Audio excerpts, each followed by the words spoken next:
Good afternoon, everybody, and welcome back to the Spectrum training. I'm Deb.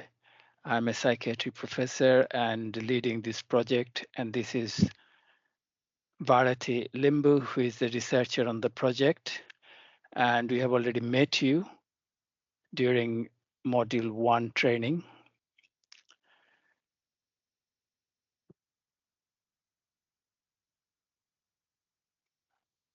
I always have difficulties moving my slides. Is my camera off now? Your camera is off, yeah. Okay. I'll have to. Okay, so today we'll cover Module 2 of Spectrum training, which is on the alternatives to medicine, or ATM in short. Like Module 1, this one is also divided into Session 1 and Session 2. In Session 2, we'll be talking about how to recognize and manage staff training. And Session 1 will be about alternative to medicine. In Module 1 training, we discussed psychiatric or psychotropic medicine. But in today's training, it will be all about or everything but medicine. Today, we'll discuss how, without using medicine, you can help people who show distressed behavior. Today's discussion will be based on the PBS principles, but our training is very different from the traditional PBS training. Those of you who have done a PBS training, I think last time we checked and about half of you attended a PBS training. You should find the information in this training familiar, but as I said, we do it very differently compared with the traditional PBS training. But toward the end, we will cover some PBS items as well. So basically, today's discussion is about good practice and the person-centered care, which I hope you're all practicing already. So don't take things personally and don't feel patronized. The discussion points today are not directed at you personally, but they are for general discussion. Like Module 1, I will use the term challenging behavior or behavioral problem as a shortcut to mean behaviors that challenge behaviors of concern or distress behavior, etc. And similarly, I'll use the terms intellectual disabilities and learning disabilities interchangeably as I go along. Like in Module 1, please keep your camera switched on all the time, as we'd like you to take part in the discussion and make the session as interactive as possible. So please participate in the discussion. Don't be shy. This is not an exam. We want to share your experience with us, and that's all. But make sure you don't mention anything that can identify the person that you are referring to. Another thing, like in Module 1, we are recording this session. However, the faces will be removed from the recording, from the screen, before the video is posted on the internet, and this will be anonymized eventually. So you won't be shown there. This is for teaching and training purposes, as we will be discussing a lot of things within a short time period. It is difficult for you to digest and remember all the information. So you can go back to the video time and again when you have time and check the information that you may have missed.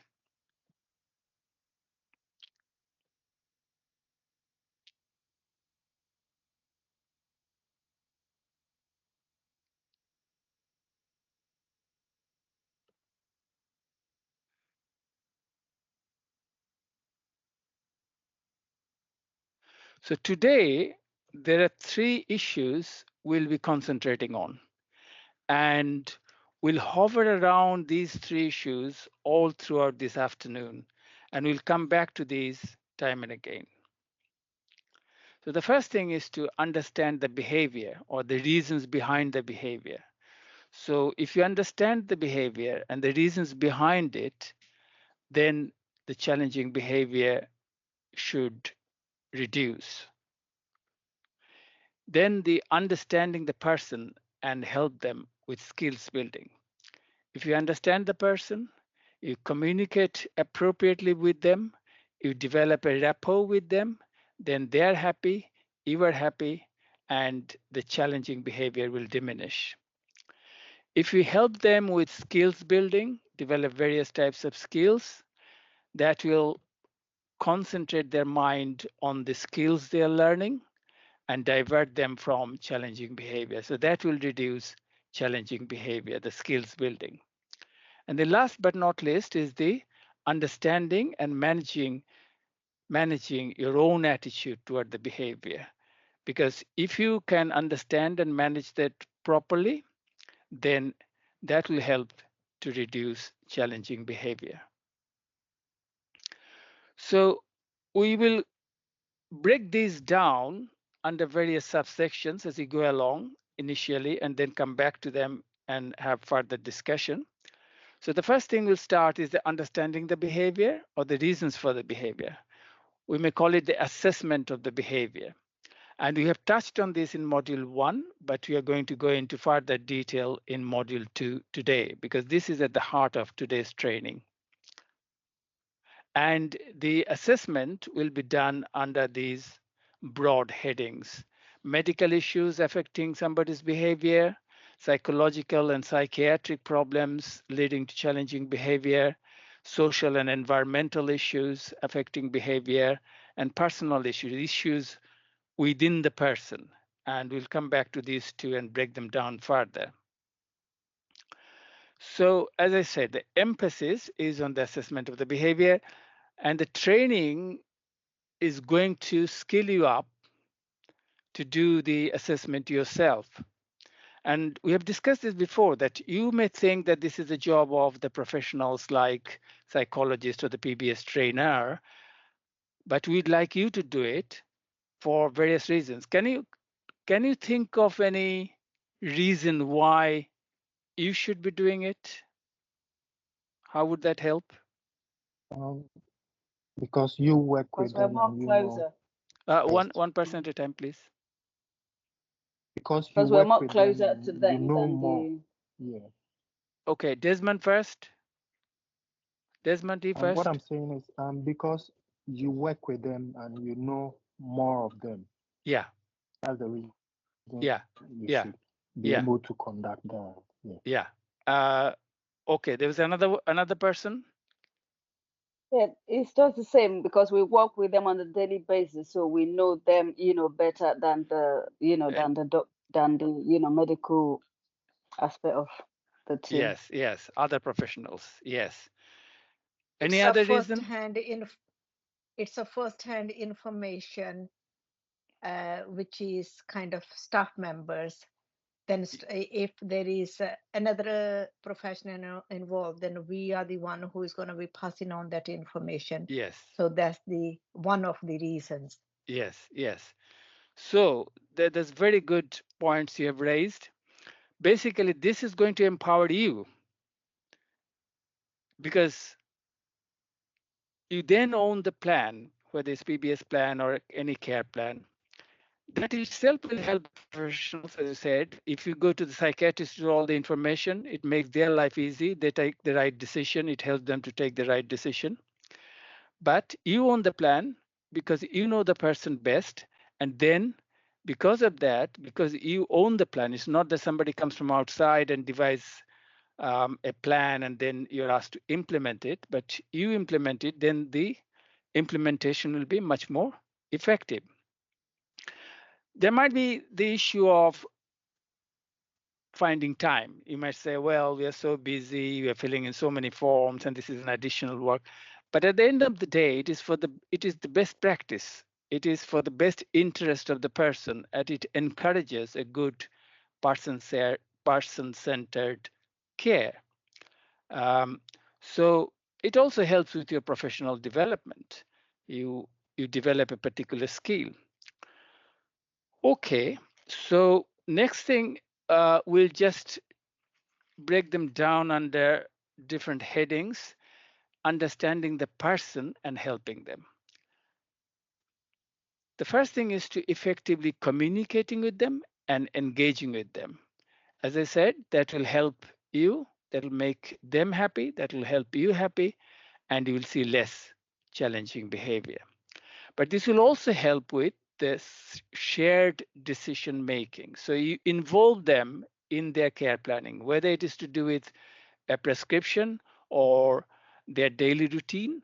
So that will involve them more and they can do what they like to do, and that should reduce challenging behavior. So all these things we are discussing today are the ways of reducing challenging behavior without using medication. Then skills building, you should be familiar with this concept. If you concentrate on the person's skills building, help them to build certain skills, they will be engaged with that and there'll be less chance of challenging behavior. Within the skills building, often you would probably think of personal care, that you help them, you teach them how to cook, you teach them how to travel in a public transport independently, or maybe in some cases you teach them basic personal care like taking a shower, brushing your teeth, etc. So that is, of course, at the heart of skills building. But beyond that, you also teach them better communication skills. So this one is about your communication with the person you support, and this one is about helping the person you support to communicate better with others. And then we did touch on stress management before. You can help people you support with the stress management. I don't know how many of you do that, but it should be possible for you to do that. And it's not magic. It's something you don't need to leave for the psychiatrist or psychologist to do. You can do them yourselves. And then relationship building and interaction with others and community integration. These are very important issues as well. I said I'll break down for you the social and environmental issues because they're very important. So sensory overload is a major issue and you should be familiar with this by now. We talk about this in the context of autism, but it applies equally to people with intellectual disabilities. And as I said, a lot of people with intellectual disabilities have autism, and a lot of people with autism also have intellectual disabilities. So for example, bright light or loud noise can annoy people and they can show challenging behavior. Bright lights, loud noise, other things we will come back to. Then reasonable adjustments. I don't know whether you have heard the term reasonable adjustments. We have talked about reasonable adjustments during module 1 training when we were talking about you informing the doctors in advance before the clinic to make some reasonable adjustments in their clinic. But you can make reasonable adjustments within the services, within the environment to make the environment better for people you support. So simple adjustments may make a big difference. A small adjustment may make a big difference for people with autism and intellectual disabilities. So for example, if bright light is a problem, you dim the light, you keep the environment less stressful. Trauma and stress, we heard a lot about trauma, trauma-focused assessment, trauma-focused intervention. Trauma could be physical, trauma could be psychological, and you got to be mindful of this when you're assessing the behavior. Abuse is another area that we are more familiar with nowadays. We are more, what's the term? We know better. We talk about this better. We're more aware. That's the term I was looking for nowadays, as the cause of challenging behavior. So sometimes it could be hidden, so you have to explore them. And then predictable environment. If there is change there in their environment, in their routine, that might cause challenging behavior. As you know, I mean, if you and I, if there's a change in our routine, we might get a bit upset, but we probably have some psychological mechanism to cope with that. But people with intellectual disabilities and autism won't have that backup, that psychological defense mechanism. And then I mentioned about personal, hold on a moment. Personal issues. These are factors within the person that will affect challenging behavior, a person's behavior. Communication is on the top of it. And when you talk about communication, we're not only talking about verbal communication, we're also talking about social communication. This is important for autistic people. And we have a brief video later on to show you where autistic people talk about their communication problem, particularly within the social context. Lack of abstract thinking. You and I can think in abstract terms. So, for example, if we plan to go to a show tomorrow or watch a football match, we can visualize what the ground will look like and think about where to sit and etc. But a person with intellectual disabilities won't have that capacity. So they think in what you call in concrete terms, and they have the concrete thinking. So that doesn't help with the challenging behavior. And poor coping skills, as I've just mentioned, that you and I probably will have some sophisticated psychological defense mechanism to combat with stress, which they won't have. And that will be exaggerated by the lack of support from people around them, from the society, and the stigma associated with intellectual disability, etc. And the third thing we mentioned is understanding and managing your own attitude toward the behavior. So this is important.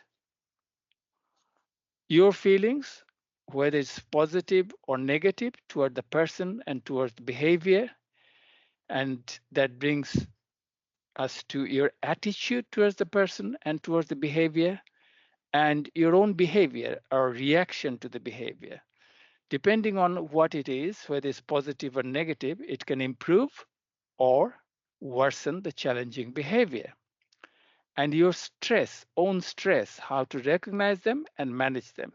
And as I said, time allowing, in session 2, we will go into that. Okay, so these are the main themes that you're going to cover. And we'll start with this last slide. We'll do it in a kind of a bottom-up approach. And we start with a case vignette. This is called Simran's story. Imagine you have just arrived at work very late as you were stuck in a traffic jam and your little boy is unwell at home. The moment you arrive, Simran, one of the people you support, starts to shout at you and throw things at you, injuring you. So the question is, how may you feel in this situation? How may you react and why? I'm not talking about you personally. Most of you are experienced carers and practicing person-centered care, but I'm talking about maybe somebody who's just joined, doesn't have much experience in looking after people with intellectual disabilities, particularly with challenging behavior. How may that person feel and how may that person react and why?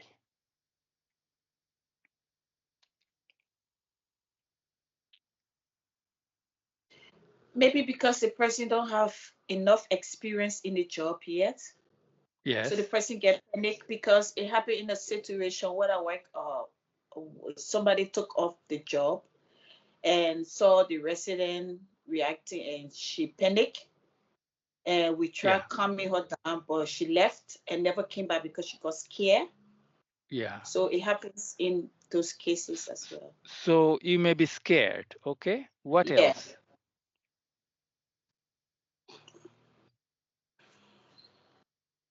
Stressed. Scared, did you say?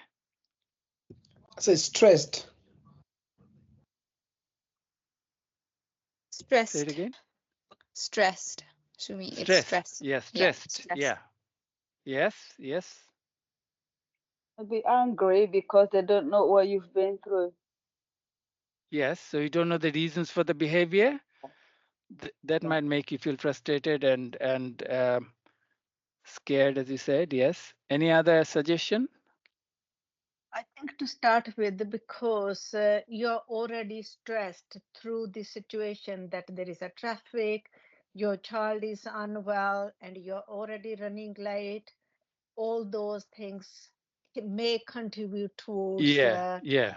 the Yeah. situation, because you're Yes. already angry, you're already frustrated, Yes. and you are running late. All those things are contributed towards Yes.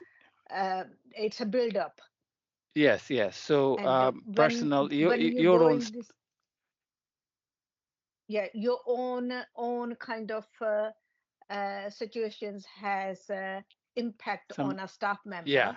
But when Yeah. you Yeah. go in and the person we support is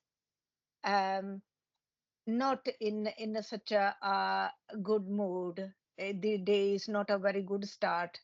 But again, it comes to that managing your own stress. Yes. Yes. Yes. Yes. That's what we're Yeah, discussing that's today. the issue here. That's what we are Yeah. discussing. Yeah. That Yeah. whatever has happened, that needs to be. I mean, I don't carry my home life to work and Yes. work life to home. I Yes. Yes. deal with it there, and then I go with a fresh mind outside the door. I leave my personal Yes. problems outside. Yes. Try Yes. Yes. Yes. So you've got the point. and go. Okay. So Yeah. let's move on. You may feel so what, as you said, you may feel angry, you may feel scared and frustrated. You may react confrontationally as you don't Mm. know why Simran has acted this way, as a behavior seems to have appeared out of the blue. So it seems unprovoked because you don't know the reason. And you may think she's doing it deliberately and targeting you personally. So you think it's intentional. So what happens is this: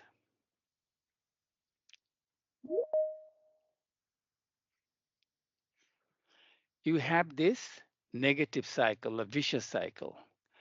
There is this challenging behavior, and it provokes a negative feeling among you or in you, and then you develop a negative attitude toward the behavior and the person, and your response is negative. You shout back at them, being confrontational, maybe say stop in a confrontational way, in a reprimandal, and reprimand Simran, and so on and so forth. And what then happens, that perpetuates the behavior. That sets up this vicious cycle. So instead of improving the behavior, it makes the behavior worse. And why does that happen? Because of these three things we keep talking about. You don't know the causes and the function of the behavior. So you don't know the reasons of the behavior. This is why there is so much emphasis today to know about the reasons of for the behavior. You do not understand the person, and you cannot manage your own stress. So you're talking about own stress affecting your behavior and attitude and feelings towards challenging behavior. So we move into what you call Simran's full story. Simran has a moderate intellectual disability and requires regular help for many of her needs. She cannot speak. It was a very hot day.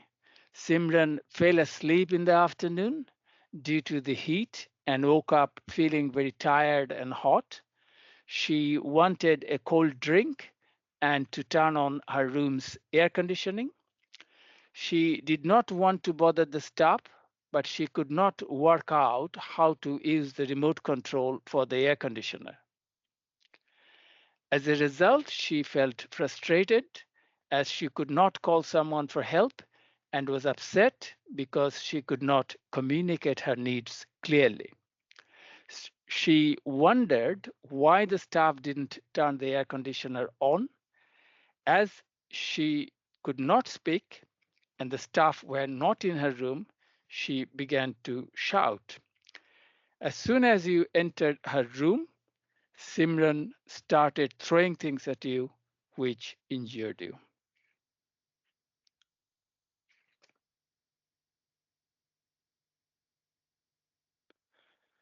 Now that you have heard the whole story, would your reaction to Simran change? And if so, how and why?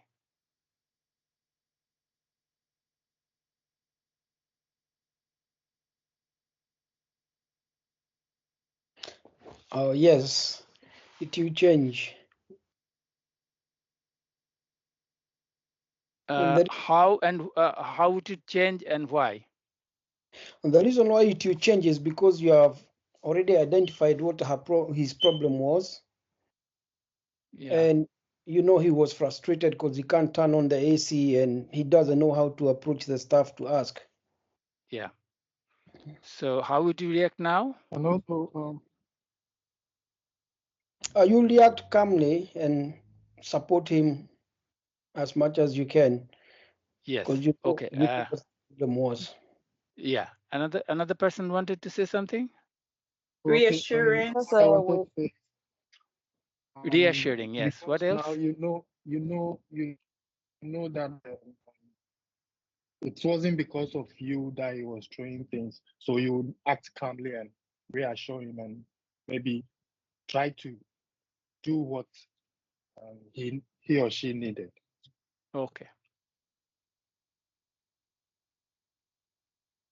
I mean, definitely the approach would be definitely different, because you try to make her needs met. The communication, also you will reassure the person that calm them down, offer them a cup of tea, make sure whatever the needs are, those needs are met. Okay. Okay. Okay. So what happens now? You break the negative cycle. The challenging behavior is there, but it doesn't provoke a negative feeling in you. To some extent, maybe positive feeling or at least neutral feeling. And then your attitude changes to the behavior and the person. You have a positive attitude, and then that affects your response, your reaction to the behavior. And as you said, you'll approach it very calmly, non-confrontationally, reassure her, give her a cup of tea, etc. So that breaks the cycle. There's no behavior that challenges. Why did it happen? As you said, now you know the reasons for the behavior. You, to some extent, understand the person and you can manage your own stress. So, what is the one thing that will change the staff's attitude to Simran from negative to positive?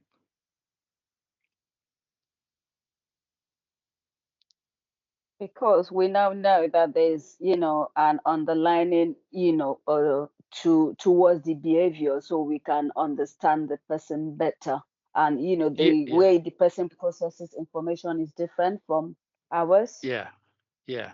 so So, we'll be more understanding. oh yeah. But what I have in mind, maybe difficult for you to guess, is self-reflection on your part. So self-reflection, self-reflection, and self-reflection. What would help self-reflection? Your self-reflection. Thinking back to the way we handle things, thinking back on what we have done. Yes, yes. So back to what we have already discussed, and we are going back to this time and again, the central three themes: understanding the reasons for the behavior, understanding Simran, and managing your own stress. How can you as a staff team help Simran and prevent a similar outburst in the future? What practical steps can you take?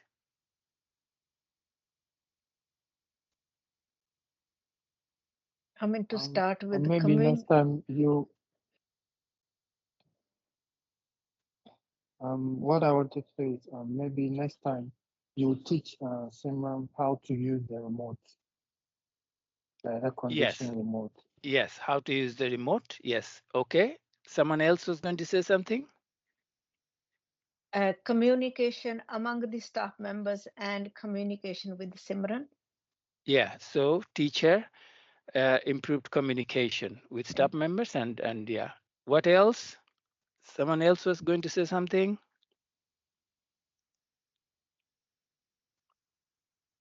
Okay, okay. Let's move. Moving the slide is difficult. Okay, so teach Simran how to express her needs, maybe using symbols. So she could show the symbol of a cup or a glass to tell others what she wants, that she wants a cold drink. So this comes under skills building, and we have touched on skills building. This will come under skills building. Teach Simran how to use the remote control independently. So again, that will come under skills building. And as I said during Module 1 training, we have a module on effective engagement with the person with intellectual disabilities. You should explore that in your own time, and communication is a big issue there. And then schedule when to automatically turn the air conditioner on or off. This will come under environmental change. So this will come under the reasonable adjustment that I have mentioned before. And you can also teach Simran coping strategies, how to cope with her own stress. Again, that will come under skills building, as I have mentioned before.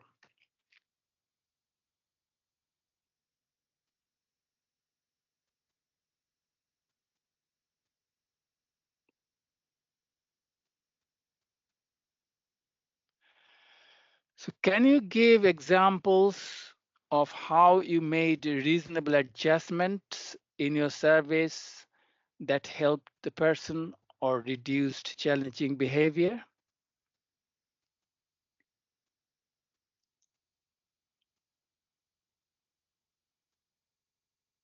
When there is a change of season in at where I work, from winter to summertime, we change the people we support their wardrobe from winter to summer clothes. If there is any antihistamine kind of medications, so those are talked about with the doctors and start at the early stage. So there is no kind of behaviors with the physical discomfort. If there is a kind of a medical appointment, we let the doctors know. I spotted once one gentleman who was going to have a small surgery, so we let the hospital know in advance that this person's make sure that he's not waiting in the crowded area. Special. Yeah, that's a reasonable adjustment for the doctor to do, as we have mentioned in Module 1. And we are talking about reasonable adjustment within the home, within the service, or for the person. So you have given some examples. Anyone else with any other example?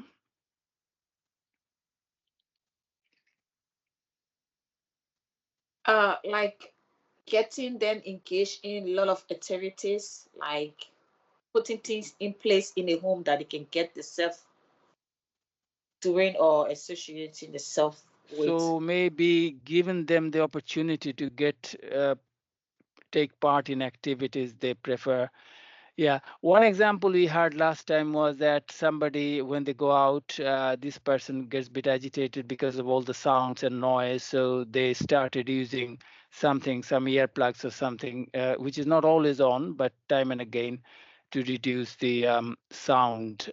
So that will be an example of reasonable adjustment.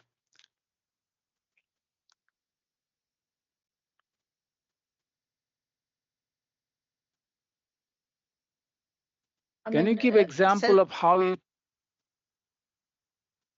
Can you give example of how you taught someone anger management or stress management?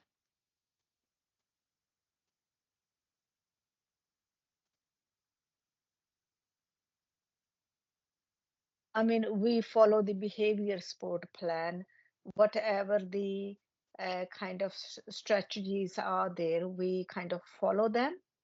Like if people we sport is getting anxious, and we pick up on the signs, and we offer them, engage them in an activity, or offer them a cup of tea or a drink, or try to understand the needs, and try to understand the reason why this person is getting anxious.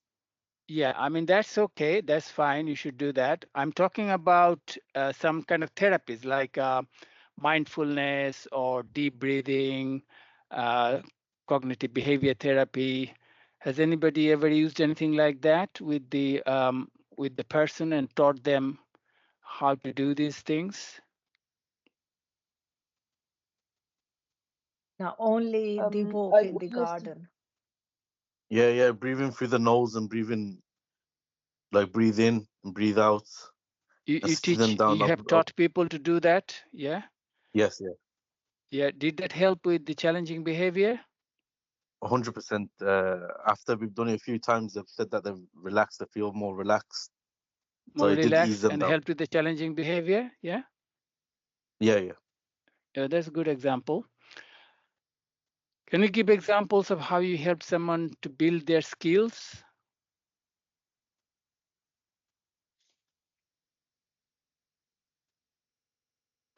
By engaging them, like showing them what to do, like helping them out. Okay, this is, you want to learn how to do this, or engaging them with it, something to do that they would like to do anyway. Yes. Any practical examples, like maybe teaching them how to cook, or is it going out? Is it to help them to independently go out in the community? Yeah, like taking it, why you taking it, or you Um, can give them a clothes, tell them, oh, put a trouser on, do like, show them example, and they help themselves put it on, the shirt, put it on, whatever. Okay. Was there another person going to say one thing something? I support him. The person I support, maybe I support him when making a cup of tea. He will put in the milk and stir it, and So you taught that's how somebody I how do. to make a cup of tea, Yeah, yeah? Yeah, yeah. that's good. Okay. I mean, we're with the people we sport, it's a reverse chain kind of activity. It's making the sandwich first to start with, to teach them bit by bit. Staff makes the sandwich, then the people we sport come and cut the sandwich. So it gets the reward. Then gradually, then ask them how to kind of butter the bread, how to put the sandwich filling on it. Gradually, it was a gradual Okay, build so up, but gradually build up the skills. Yeah, that's what you yeah, should do. If you're teaching somebody to go down the corner shop and get a pint of milk, initially maybe you go with them for a couple of days, then you let them go and follow them from behind, and gradually build it up. So it's a balance between taking the reasonable risk and giving them the independence. So yes, yeah. okay. We are back to these three themes: reasons for the challenging behavior, understanding the person behind the behavior, and acknowledging and managing staff's own stress. We have gone kind of bottom-up approach. We have had some discussion about this, the bottom one. Now we're going to the top one: reasons for the challenging behavior. So what are the reasons for the challenging behavior? And this is a question for you, but before you answer, I would like you to think under these broad headings. If you can think of any medical problem that cause challenging behavior, any psychiatric or psychological problem, or social or environmental factors, or their personal characteristics. So can you give some examples of the reasons of challenging Communication, behavior using these categories? communication, Sorry, communication, say it again. Sorry? communication. If they're not able to Communication or lack communicate of their needs, communication, not being Lack able of to communication. Yeah, yeah, lack so of it is of communication. If they're not yeah, able so to it's communicate often their needs. said that challenging behavior is a means of communication for people with intellectual disabilities. So they are trying to tell you something. Either they're not happy, they're too hard, they're in pain, or whatever. So communication is a big thing. Any other reasons? Physical discomfort Physical discomfort, yes. Anything and else? not understanding the communication of the people we support. Yes, yes. So communication both with the person and Two-way the staff, communication. and then their communication with others. Yes. Anything Also, else? environmental Environment. environment What's in the factors environment? like noise, Yeah, noise. maybe Yes, of yeah, course. hoods from cars and such kind of things. Yeah, Yeah. hot Crowded weather. places, Hmm? crowded places, Crowded crowded places. places. Crowded places. Yes, yes, yes. Okay. Missed medication. Sorry. Missed medication. Oh, medication. Missed medication. Yeah, if somebody Yeah, yeah. refuses to Missed take medication. medication and also medication itself from their side effects can cause challenging behavior, and we'll come to that. Okay, let's go to the next slide. Now, there is another way of categorizing the challenging behavior. We talked about various categories in the previous slide, but there's another way of categorizing them, and that's called, I don't know whether you're familiar with these concepts, predisposing factors or triggers leading to challenging behavior, precipitating factors, and perpetuating factors. Predisposing factors are sometimes PBS trainers will call them setting events, are the things that were there before the actual behavior, and that made the person vulnerable to developing the behavior. And we will assess that using BMPPS structure, which we will discuss in a moment. Precipitating factors are the immediate triggers that will lead to the challenging behavior. And we showed you the CAT scale last time in module 1 training, and you can use CATs to detect immediate trigger. And then perpetuating factors, or these are also known as maintaining factors. These are the factors that maintain the behavior. Okay, so remember that predisposing or setting events, precipitating immediate triggers, and perpetuating the factors that maintain the behavior. Okay, let's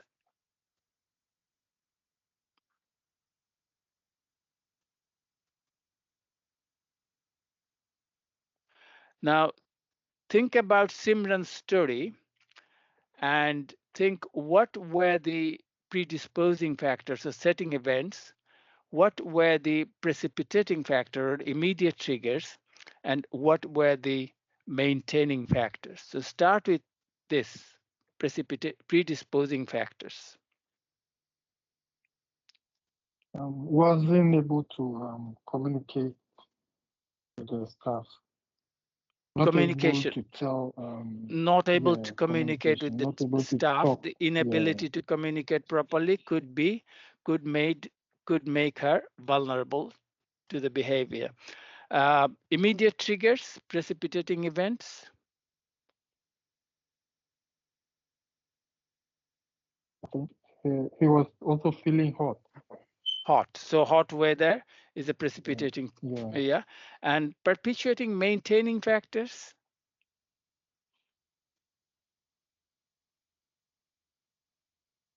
He was thirsty also. No, that's He the didn't have a drink. immediate one. We're talking about something that continues perpetuates the behavior for a long time. So we're talking about the same behavior happening again. The fact that Not staff didn't necessarily understand what she wanted. Sorry, the communication again, yeah? Yeah, staff didn't understand what she wanted. Yeah, so again, back to communication to some extent. So predisposing, the factors that make her vulnerable, the lack of communication skills, as you mentioned, can be a predisposing factor. Some genetic syndromes, these are genetic conditions that will make people vulnerable to develop intellectual disabilities, but also challenging behavior. There's one condition called Lesch-Nyhan syndrome. If somebody has this syndrome, this condition, they're very prone to develop self-injurious behavior like head banging, biting their hands, and so on. And that it becomes very difficult to manage. A high proportion, over 90% of people with this condition will show self-injurious behavior, which is very challenging to manage. Have you supported anybody with any genetic syndrome, genetic condition that you know of that was associated with challenging behavior? You mean self-harm? Self-harm or any other challenging behavior? I mean, do you know of genetic conditions? I mean, Down syndrome is a common one, but that's not usually associated with challenging behavior. But there are other conditions. Have you heard any of these? Like, has anybody heard of Prader-Willi syndrome? Yes. What happens there? What happens in Prader-Willi syndrome? But haven't spotted anybody with that condition, but have heard of that. You have heard of that. And then, has anybody heard of Smith-Magenis syndrome?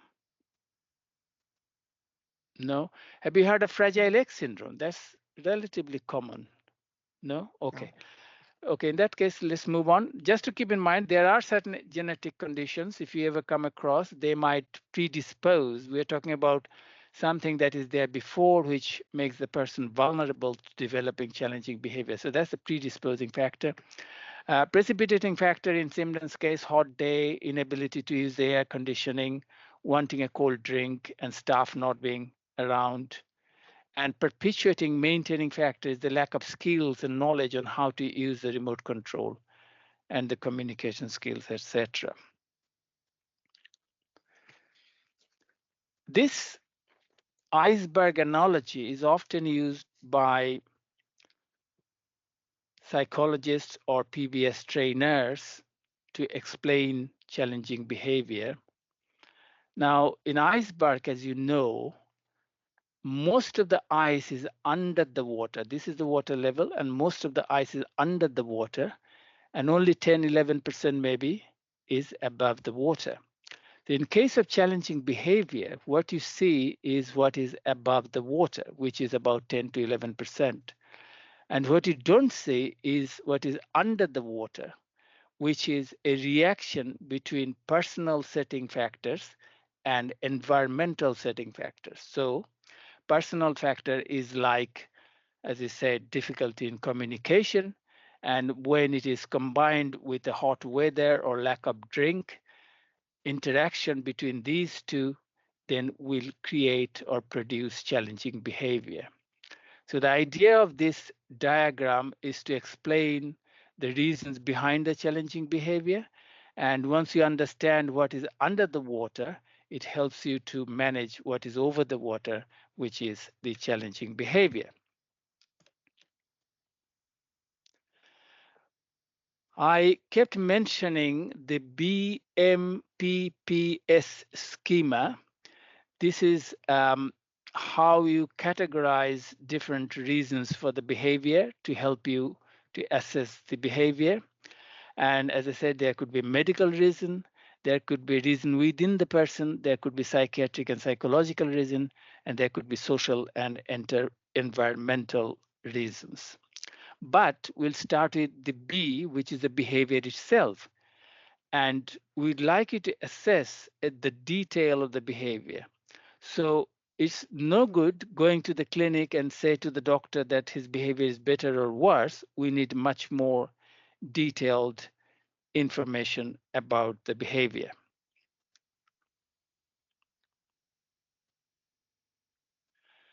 So let's start with the different types of challenging behavior. There's no good saying he has a challenging behavior. You have to really define what it is and what type of challenging behavior.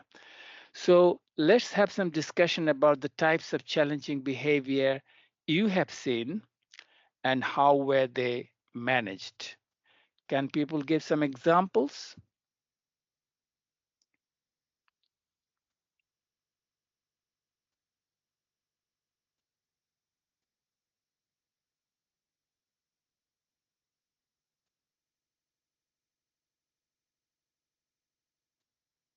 One of you mentioned self-harm before, so that's also a type of challenging behavior.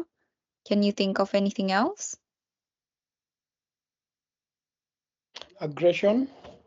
Aggression, yes. Yep. What else? Agitation. Agitation, yes.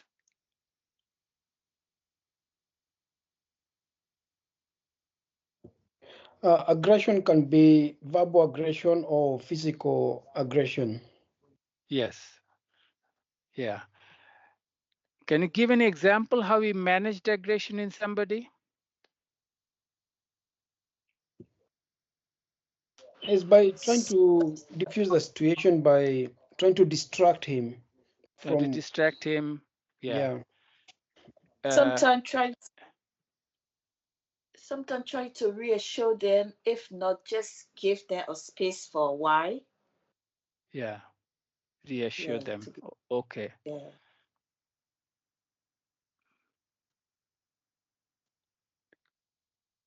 So the most common type of challenging behavior is aggression, as you said, and it could be verbal, shouting at people, or physical, attacking somebody, hitting somebody, or property, destroying property. And the next one is this self-injurious behavior. So this is aggression directed towards the person themselves. Now, stereotypy, you may not know or may not have heard of. This is a movement disorder. Somebody is rocking all the time. That will come under that. And some people might find that challenging and difficult to control. Temper tantrum, we all know about. Pica, has anybody heard of pica, or do you know what pica is? No. Yes, no? They said no, Shumi. No, okay. So pica is when the person eats inedible things, somebody who will eat almost everything what he or she can lay his or her hands on. And that could be very difficult to manage. Smearing of feces, have you come across this? Yes. How did you manage that?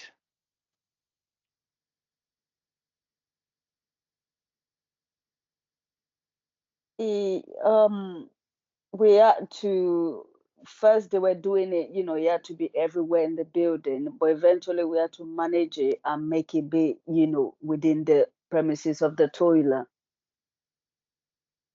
Yeah, it could be very difficult to handle, manage. Sometimes it could be to do with the sensitivity, sensitive to touch.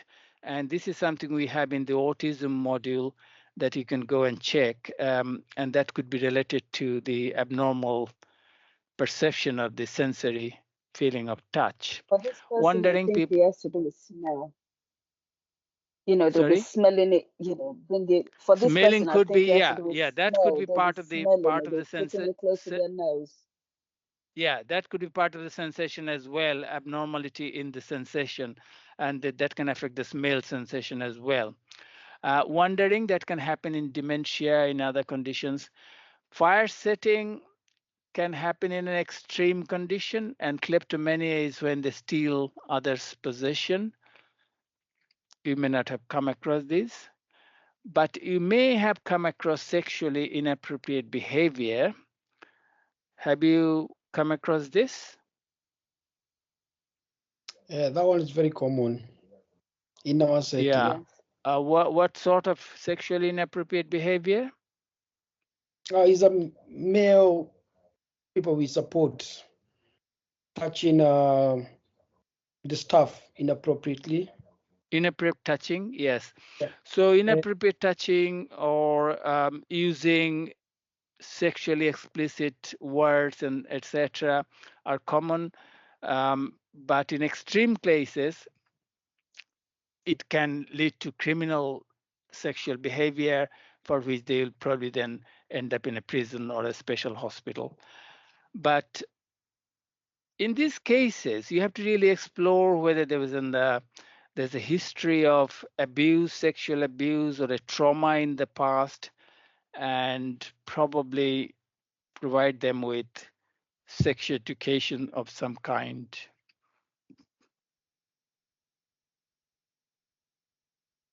So different aspects of behavior itself that you need to assess when you're doing an assessment of the behavior.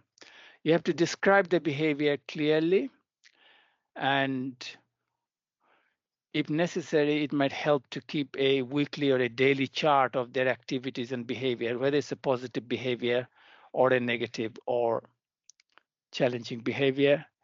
It helps if you can quantify the behavior, the type and nature of the behavior, but the frequency, severity, duration. And you can use something like MOAS. We have discussed in module 1. I will show you MOAS again, and you should try to use MOAS. Fairly straightforward, simple scale for verbal aggression, aggression against property, self-injurious behavior, physical aggression. So this will quantify the behavior rather than saying it's better or worse. And another important thing is who has reported the behavior. Is it sometimes the same behavior might seem challenging to somebody, but it's not challenging to others. So who is reporting the behavior is very important. Context of the behavior is important. Does it happen everywhere, or does it happen in certain places? So why is the context important?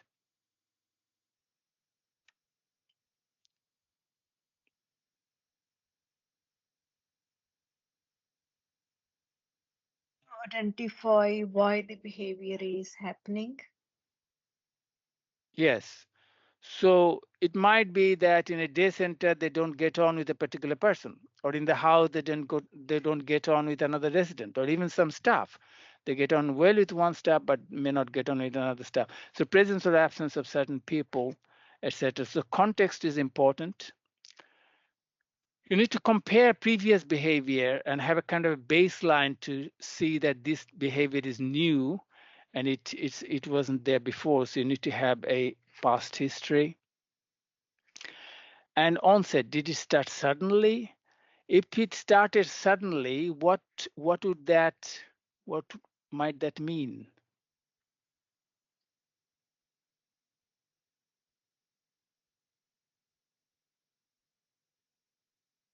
That means that something triggered it. Something has triggered it. Maybe there's a life event of some kind. If it's gradual, if it's continuous, it may be there is some kind of a psychiatric illness underneath or a physical problem going on, chronic physical problem. And it could be Or intermittent. environmental issue. Yeah. Environmental issue. Environmental issues. And sometimes it could be intermittent, behaviors come and go, and sometimes it's mixed up or confused with a psychiatric condition called bipolar disorder, where you see hypomania, mania with a high mood, and then depression with low mood intermittently. Do you see that? Do you see challenging behavior being kind of intermittent in people? It comes and goes. Is there for a few days, weeks, and then they're fine for a few weeks, and then it comes back again. Do you see that?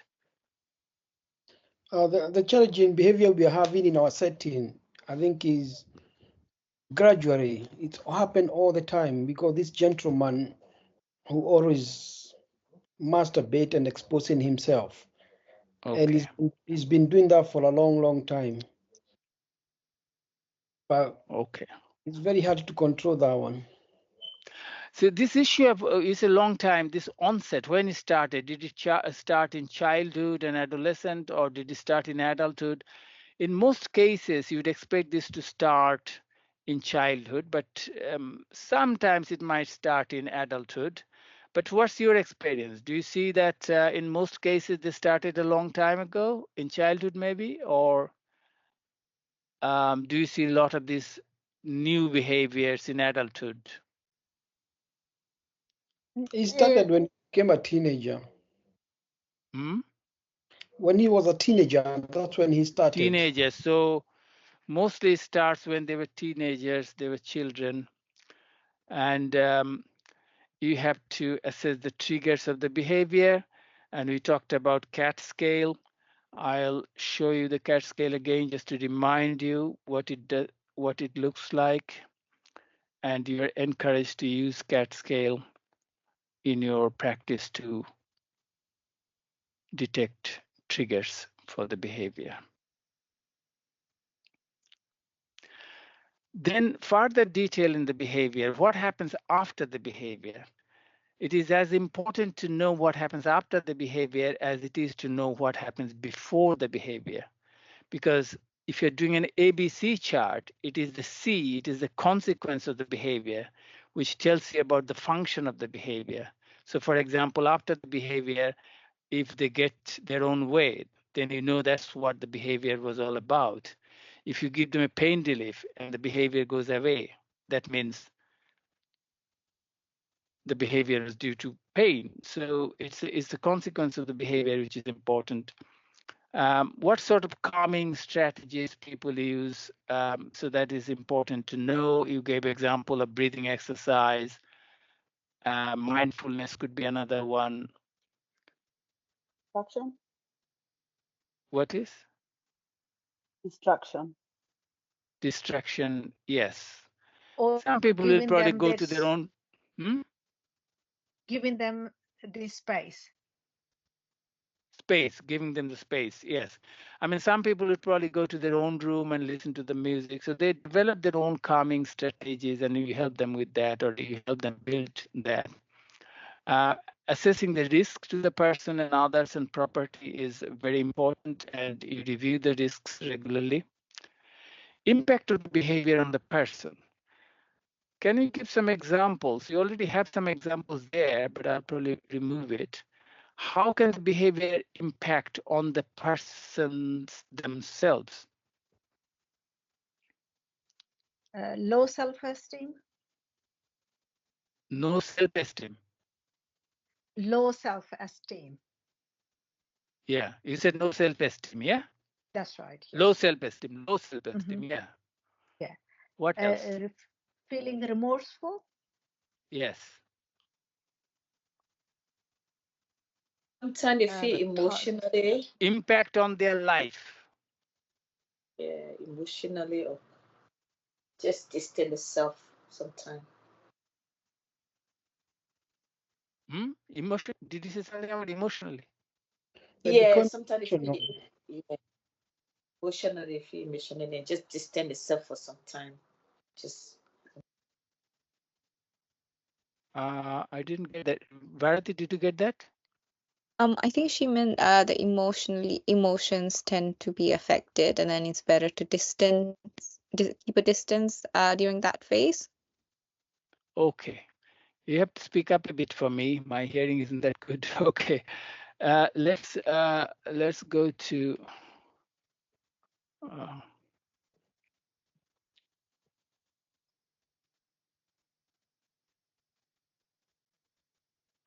so they may lose access to community activities because of their challenging behavior. They may lose friends and family. It may lead to restrictive practice like physical restraint or giving them injection or PRN. They may lose placement like the home they are in. And in extreme cases, they may be hospitalized. So you can assess the impact of the behavior on the person or their quality of life by using CC Quails we have discussed during module 1 training, fairly straightforward, simple scale to use. So we'd urge you to use it in your day-to-day practice. And impact of the behavior on others, you have to look at that, impact of the behavior on the family and friends and the peers. In a house maybe where there are more than one person living, their behavior will impact on others and others' behaviors. Other impacts maintaining the challenging behavior. So to give you an example, if you physically restrain somebody or you give them an injection, PRN injection, they might see that as a punishment, and then that itself will perpetuate or maintain the challenging behavior.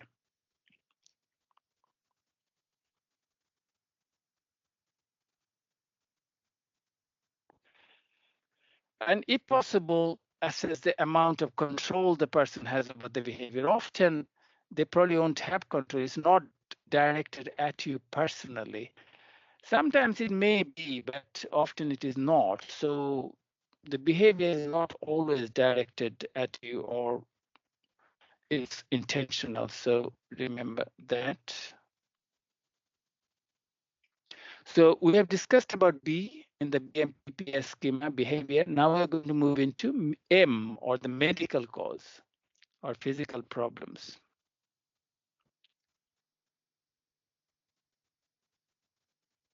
What type of medical problems have you seen in people you support?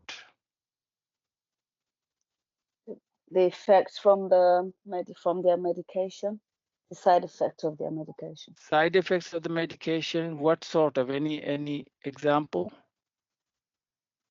Like headache, if they've got headache, Headaches. so if they can't communicate Headache could be properly, due to the medication, agitation and could be then their own way of communicating. yeah, Constipation, constipation, yes, yeah. being And this can also lethargic, tiredness, lethargic. lethargy, yeah. Low mood, Changes are that when they change the medication to different medication, changes of mood. low mood. Yeah, low mood. Low mood. So you Yes. mean the psychiatric disorder leading to challenging behavior? Yeah, sometimes like when a person is on the medication for a very long time and they decide to change it, it changes their mood as well because they just Oh, I see. started that The medication. medication changing the mood, and that then is leading to challenging behavior. Yes. So side effect of medication, somebody has mentioned already. Okay.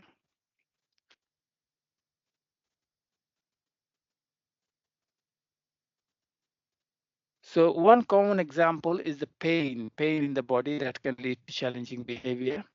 What can cause pain in the body? What sort of medical conditions can cause pain? Okay, stomach ache could be one of them. It's a side Stomach effect of ache, one of the stomach ache, pain, side effect stomach of ache. the medication. Okay.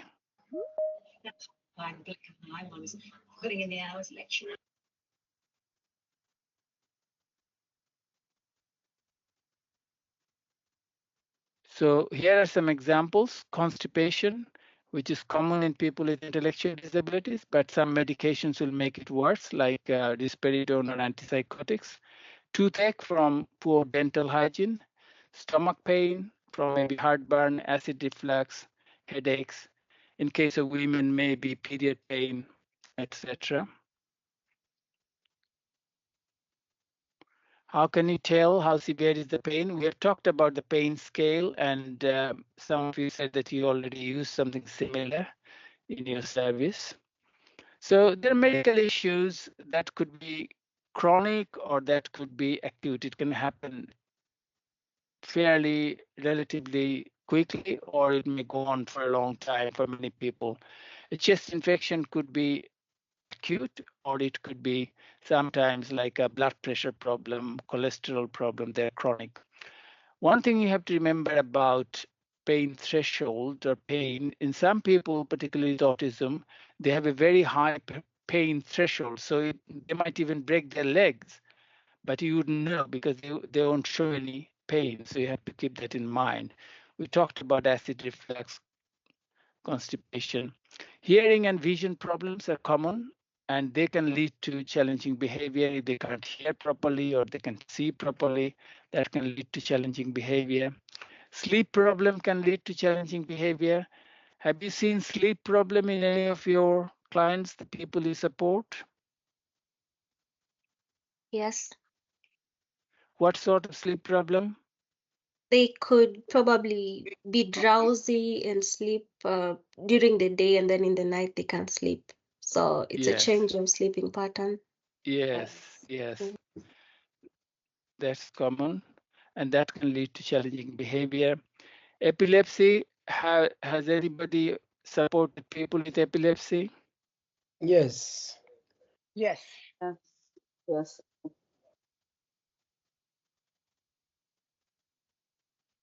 Epilepsy is common in people with intellectual disabilities, whereas Yes. in the general population, maybe less than 1% of people will suffer from epilepsy.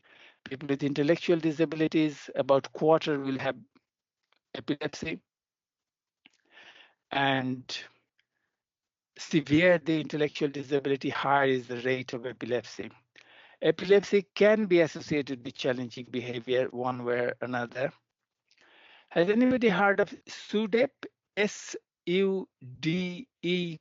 SUDEP or SUDEP? Yes. What is it? It's related with the epilepsy, isn't it? People who have a death during epilepsy seizure. Yes, Is so that it's so? sudden death during epilepsy, and you have to be careful. Those who are at high risk of dying from epilepsy, they will be in the SUDEP register. Maybe you have to provide extra staff or during when they sleep, or have some monitoring arrangement. So make sure that you reduce the risks for SUDEP in people who suffer from epilepsy.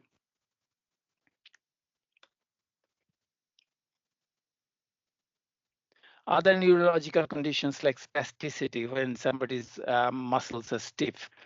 I had a patient who came to my clinic after having had a paralysis, and she was shouting all the time, and staff wanted me to prescribe some psychiatric medication.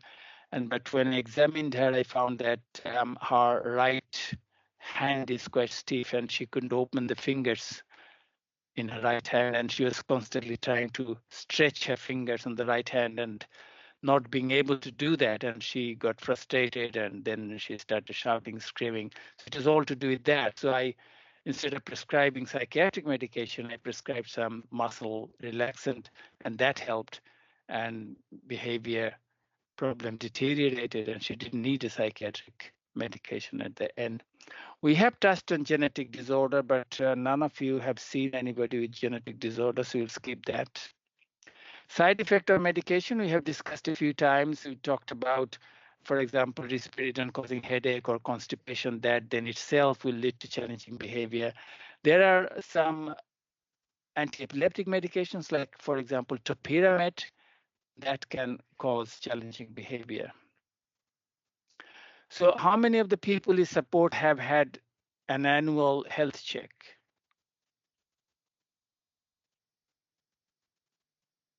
All of them where we work All of them. So they should every year. all have annual health check, and this is mandatory. Mhm. Let's go to another important area before, maybe another 10 minutes before we take a break. Difference in sensory response. Do you know if people with intellectual disabilities or autism can have different responses to external stimuli, like light, sound, touch, and how do they manifest?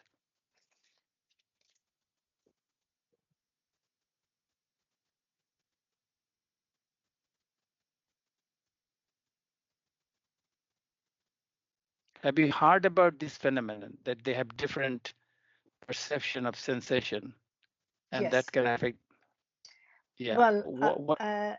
I spoke one person where when this person moved in here 15 years ago, didn't like the another human touch at all. During personal care, we had to wear 2-3 pair of gloves to support him to provide the personal care.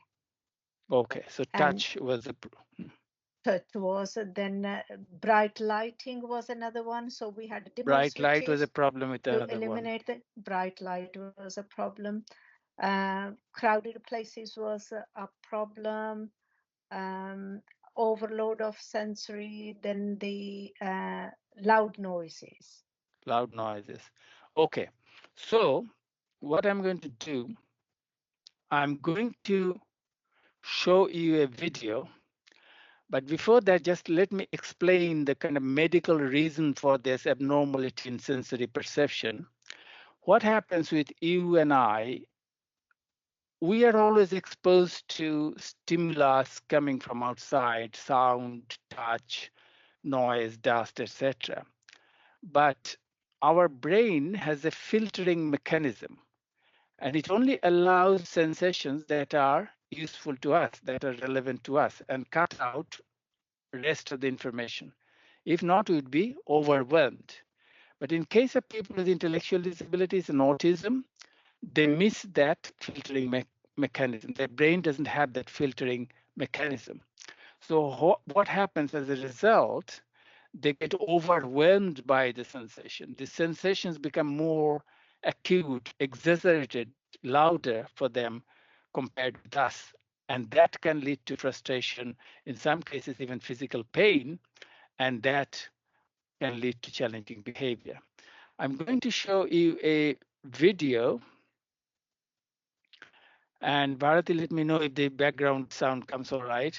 You may have to increase the volume if necessary, but let's see how it goes. It is about a lady who has autism and how does the environment appear to her, or how does she perceive the environment?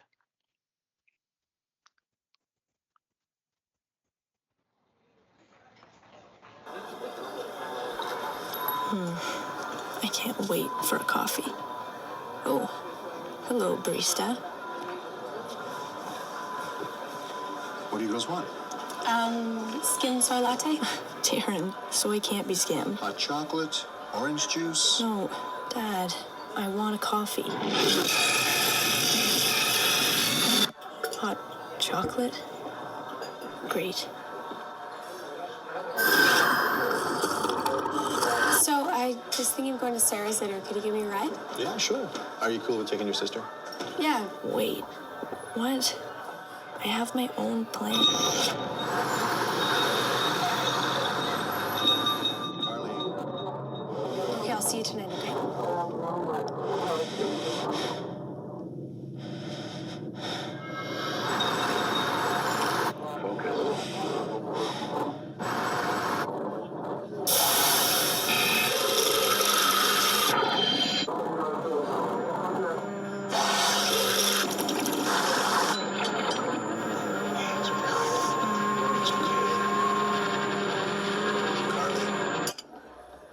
How can I help?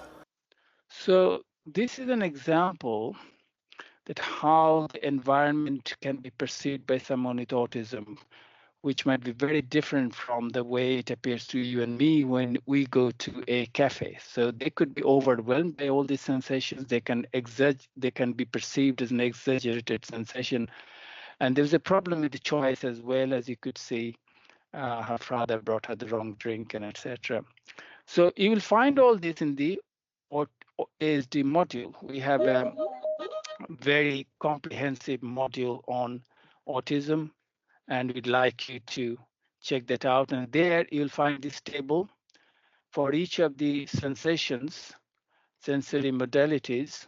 For example, sight or visual system, we have examples of what can happen if they're hypersensitive and what can happen if they're hyposensitive. And for each of them, we have some suggestions how may help their hypersensitivity, and then how you can help with their hyposensitivity. So you have given some examples. For example, bright light could be painful to them, problems with eye contact. So how to help them? Use diffuse soft lighting, use dimmer switches. If it's hypo, you might use the other way around. Keep the room bright. And the same with the hearing. The sound may appear loud, like in the video I have shown you. So you may have to use earplugs. And the same applies to other modalities like touch and smell, taste, etc. So you should know about this. And as I said, we have a very good ASD module. You should check them out when you have time. And there we have um, the sensory. We talk about social interaction and communication. There are lots of case discussions. There are lots of videos. There are lots of quotes from people with autism. And then the sensory. So for sounds appear louder and how to help use earplugs. So this is something we have already talked about. Okay, we can take a 10 minutes break now. It's about 2021 in my watch. So can you come back at 2:30? Is that okay? Yeah. Okay, Yeah, that's so fine. okay, so 10 minutes break, back at 2:30. And Bharati, you can start. One thing that so far, there are only 2 or 3 people who took part in the discussion. We'd like you all to take part really, because as I said, this is not an exam and your faces will be removed from the screen so you won't be identified. So please take part in the discussion because we'd like to hear about your experience. So far, we have talked about in this BMPPS schema structure to do a behavioral assessment. We have talked about how to assess the detail of the behavior. We talked about the medical issues. Now we're going to move into psychological and psychiatric issues. So how can psychological factors affect challenging behavior? Trauma, physical or emotional trauma, which may have happened many years ago in childhood, that can act as a kind of a PTSD. Has anybody heard of PTSD?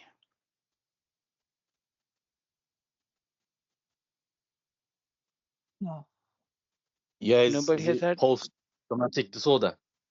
post-traumatic stress disorder? Yes. You know what happens there? Is that something that happened in their past life Yeah, and then it affects them in their later future? yeah.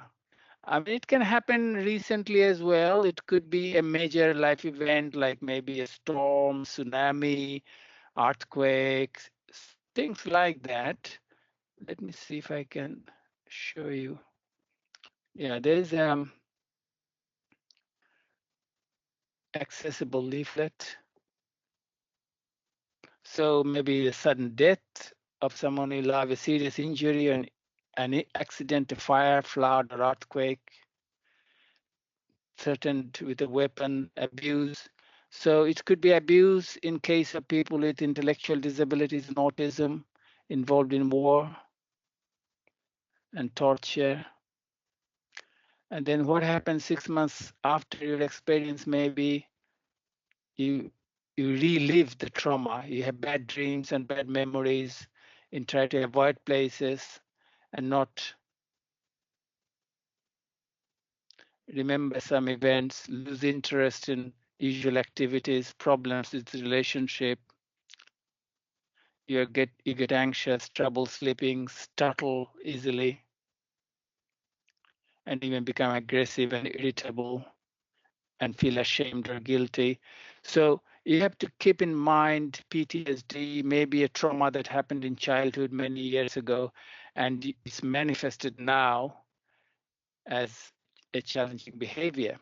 Stress is common in people with intellectual disabilities and autism, and that can lead to challenging behavior. Life events, you have to remember that life events or some things that may not constitute a major event or life event for us, like taking a shower, for example, might be a big deal for a person with intellectual disabilities. So they might try to avoid that and might get traumatized just from that. So remember that. Abuse, I have just mentioned, it could be physical abuse, sexual abuse, but also financial abuse, emotional abuse, and it could be subtle. But this is something, a possibility. The trauma and abuse you always have to keep in mind if you're seeing challenging behavior in somebody and try to explore. You have to do some kind of a detective work.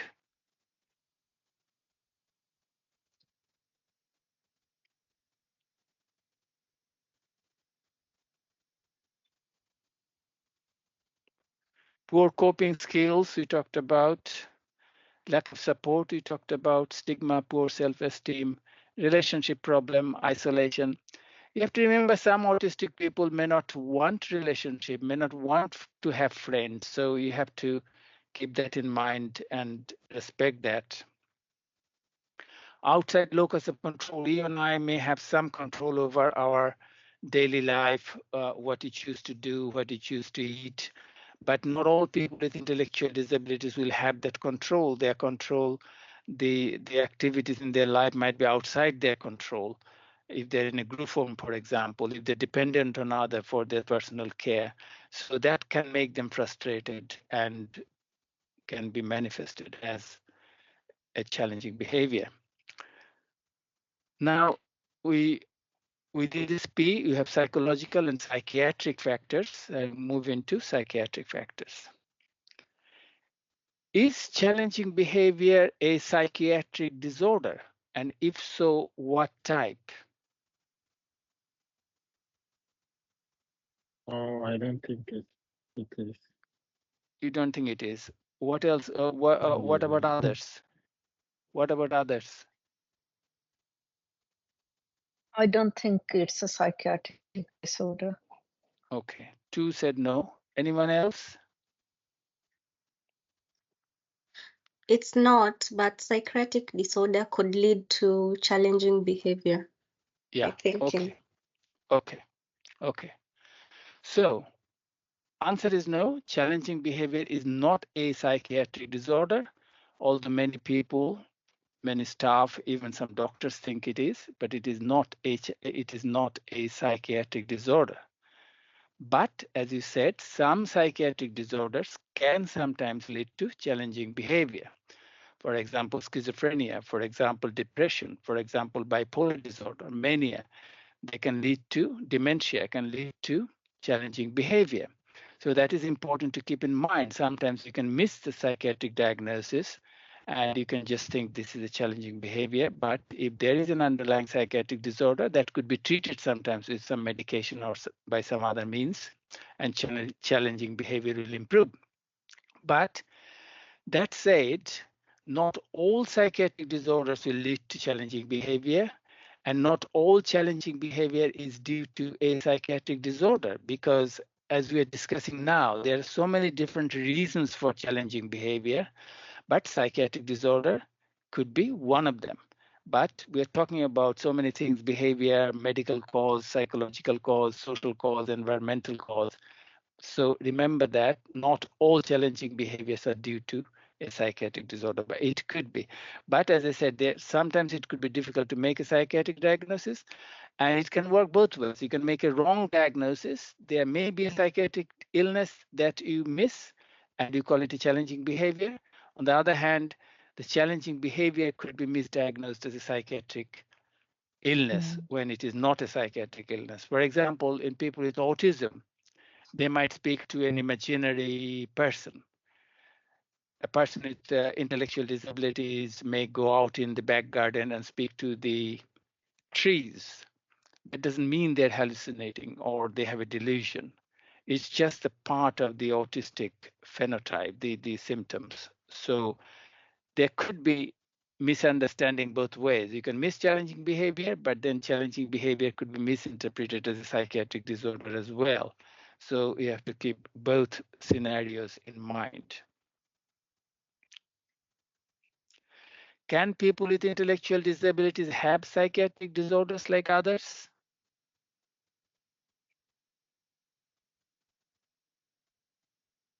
Yes.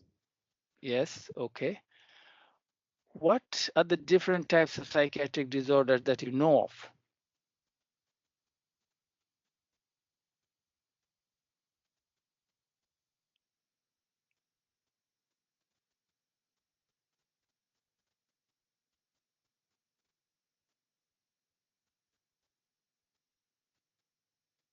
Have you seen Schizophrenia. anybody? Huh? Schizophrenia? Have you supported anybody with any psychiatric disorder? Yes, we've got somebody with schizophrenia in our service at the moment. Schizophrenia? Anything else? Bipolar or mania and hypomania. Bipolar could be. Bipolar disorder, including mania and hypomania? Yes. Anything else? One thing I have mentioned a few times on passing,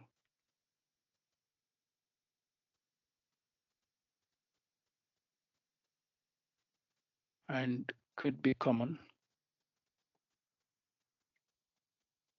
Is The it depression? autism? Sorry? What did you Is say? it depression? Depression, yes. Okay. So schizophrenia, probably a lot of people know about schizophrenia or heard of schizophrenia. As I said during module 1 discussion, when you're talking about antipsychotics, schizophrenia is a type of psychosis, and psychosis is a type of mental illness. And the most commonly known psychosis is schizophrenia. If you go to SPECTROM site, and there's a module on psychiatric disorder, you will see accessible leaflet on all common psychiatric disorders. So this one is on schizophrenia. And so it says when somebody has schizophrenia, that person hears people talking when there's nobody around, they see things that are not really there, they may develop strange thoughts, they may behave in an odd manner, they have difficulty in thinking clearly, they may lose interest in daily activities. So if anybody in your service has a psychiatric illness, you can go to the SPECTROM module, SPECTROM site, and get this information in accessible format and discuss that with the person and their families. Depression is another common example. And again, we have accessible leaflets. So what happens in depression? The person feels low, they feel tired all the time, there's difficulty in sleeping, less interest in activities, they may wake up too early in the morning, feel restless, eat too much or too little, lose weight, crying without any reason, feeling irritable, feeling guilty without any reason, feeling that life is not worth living. So another leaflet there. So all these psychiatric conditions can lead to challenging behavior. But as I said, not always. Somebody may have bipolar disorder and may not show challenging behavior. And another person may show challenging behavior, but they don't have a psychiatric illness. Bipolar disorder, as someone said, it's, yeah, where is my cursor? So we have a,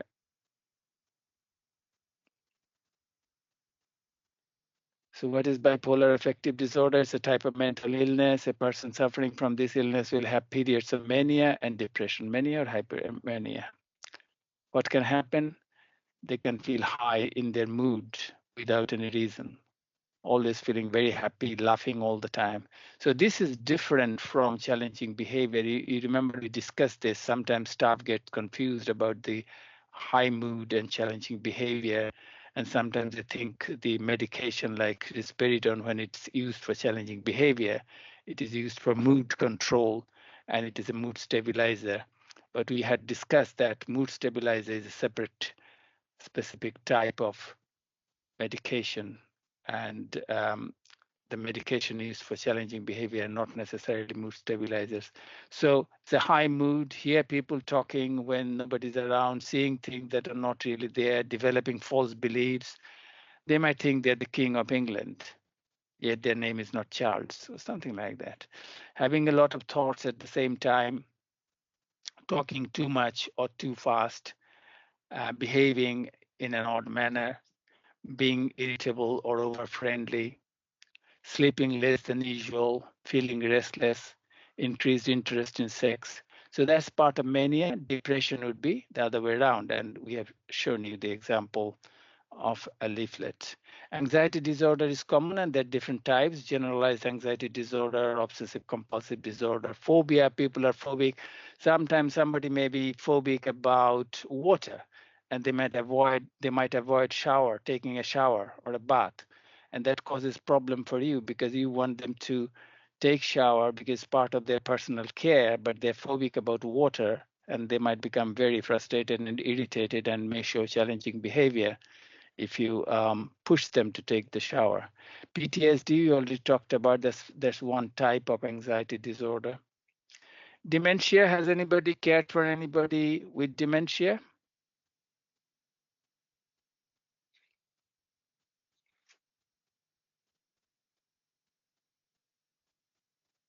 No? No, in our service, no. No, not in our Okay. service. Okay, dementia is common in intellectual disabilities. It is more common in people with Down syndrome, and it affects people with Down syndrome earlier in their life. For example, in the general population, it might see dementia after age 80 or 85, 90, whereas in people with Down syndrome, dementia will start early at the age of 45, 50, 55. And we developed a scale to detect that called Discate. But if you haven't seen anybody with dementia, we'll skip that one.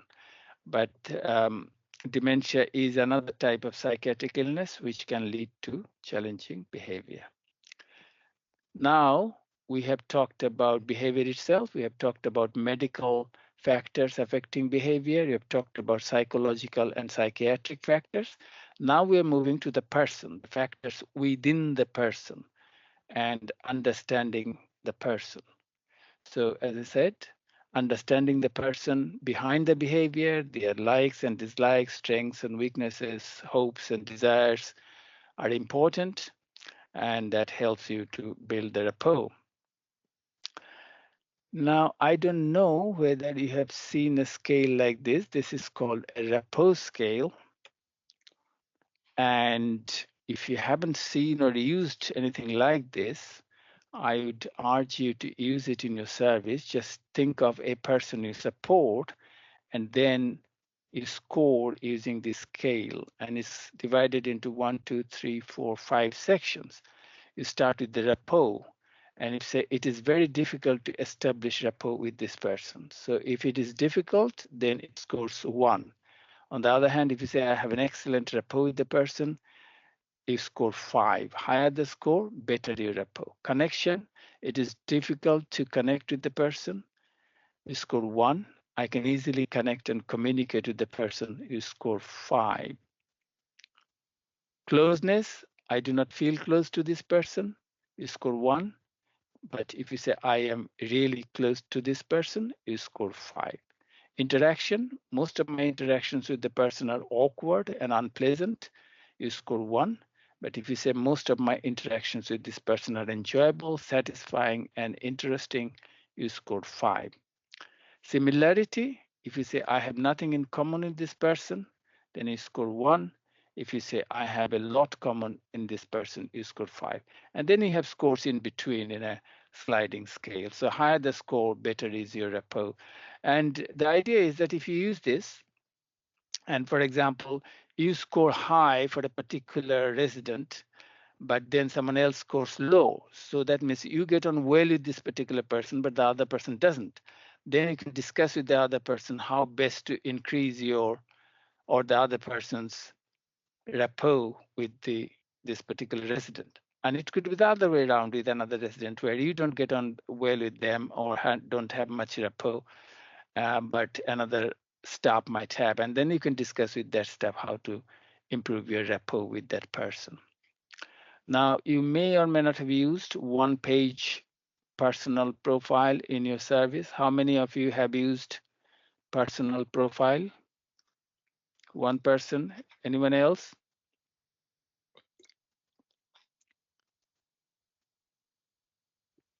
Do There's another people person use as well. 2? So there's, yeah, 2. You can raise your hands If you want to speak, you can raise your hands, or if you want to say yes, you can raise your hands. Use the use the hands icon. Okay, if you have, but if you haven't used this, you can use this simple. You just put your what's important to me, people important to me, how to support me, information about me, what I like and dislike. And you can do a profile for yourself as a staff and do a profile for the person you support and see how closely it matches with each other's profile. And if your profile matches well with another person, you can be designated as the key person to look after or support that individual. Can I say Yeah, something? yeah, When we was interviewed by our organization, when there was multiple staff members, and there was 6 guys we sport. Each staff members was skill matched based on 1-page profile from the staff member and by the 1-page profile from the people we sport. So yeah. it was skill matched and designated allocated the staff members based on the skills matched. As a key person for that resident. That's right, yes. Yeah, that's very helpful. That's what I mean. Maybe some organizations do that, but if your organization isn't doing it, or if your service isn't doing it, you can use this. That's a good example. So this is how you do it. Capable environment. Now we are moving to something which is very close to PBS principles. Has anybody heard of this term, capable environments? No. Anyone else? I haven't. Anyone else? No. No. No. Okay. Take part in discussion. Even if it's no, just say no. Raise your hand and unmute yourself and say something. Now, capable environments are the environments that help people with intellectual disabilities to thrive in and give them a good quality of life. So your job as a staff member to make the environment what is known as capable for them to thrive. And these are the things for person-centered care that you're already practicing, I hope. And they're just put under capable environment. So if you improve each of these, that will improve the person's quality of life and reduce their challenging behavior. So support for communication, we have talked about it several times. Independent functioning. So that's where the skills building comes into it. You help them to become independent. Opportunities for choice. You and I may have choice, but people with intellectual disabilities may not have that choice. So give them that opportunity for choice. Support for participation in meaningful activities. So what do you think is a meaningful activity? What would be your definition of meaningful activity? The activity which the people we sport enjoy and take part, and it's by their choice.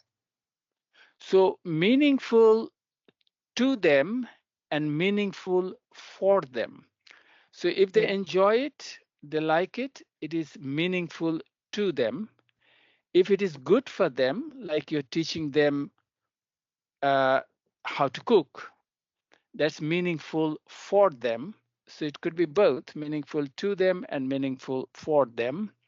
Personal care and health support. We have talked about health quite a lot, both medical and psychiatric health, and how to detect physical problems and psychiatric problems and how to go to doctors for help with this.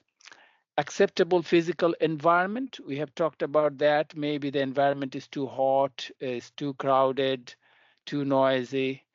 You have to make them acceptable to the person to reduce challenging behavior. Consistent and predictable environment with personalized activities of routine.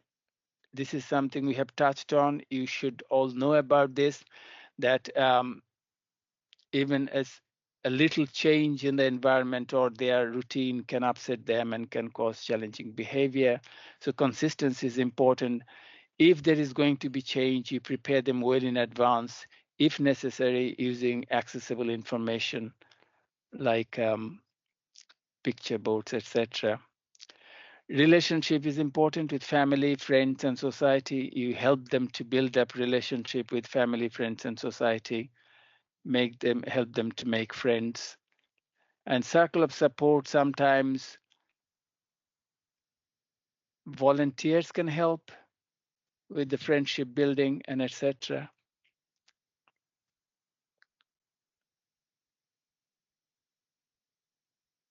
Mindful skilled carers. Have you heard of this? What would be your definition of mindful skilled carers? I think carers who are trained and who know what they're doing. Yes. Any other suggestion?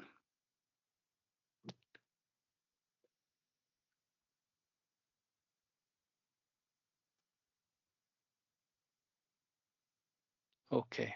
We have a list in a slide. We'll show you in a moment.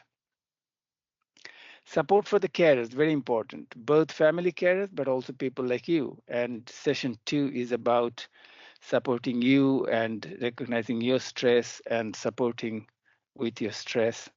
An organizational ethos is important. We have 2 lists, one for the managers, how they can help staff team, but there's another one for the organization itself, because we have heard of scandals in the UK in the community setting. Some organizations don't have positive ethos, but nowadays I hope most organizations would have a positive ethos, which must be there to help people with intellectual disabilities to live a fulfilling life and avoid confrontation and confrontational approach to care.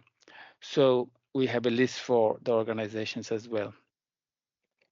So this diagram is taken from the BUILD site, British Institute of Learning Disabilities. And these are all the points we have mentioned under capable environment, like support for communication, support for participation in meaningful activities, consistent and predictable personalized routines and activities, etc. And what it is that then it says that these capable environments are environments in which people can thrive. People have their needs met and have access to positive interactions and opportunities to do things that are important to them. People are able to enjoy a good quality of life, and capable environments are those environments in which behaviors of concern or challenging behavior or behaviors that challenge are less likely to occur.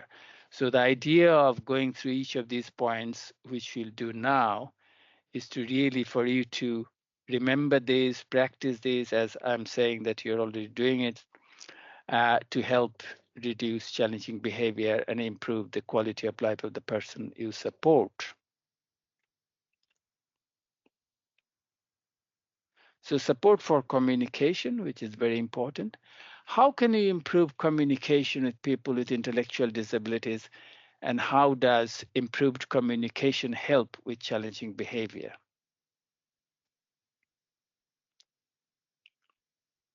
My understanding of communication is to improve is to use their preferred method of communication. Yes. Speak in their language, not in my language. Yes. Meaning support them with the best preferred method. Could be PECS, could be Mechaton, could be sign language, whatever their preferred method is. Yes. And how does improved communication help with challenging behavior? Well, two-way communication, it reduces the stress. It impacts the lifestyle. If there is understanding, two-way understanding, then the life is easier, isn't it? Whatever is said is done, and both ways it makes life easier. Yes. Understanding.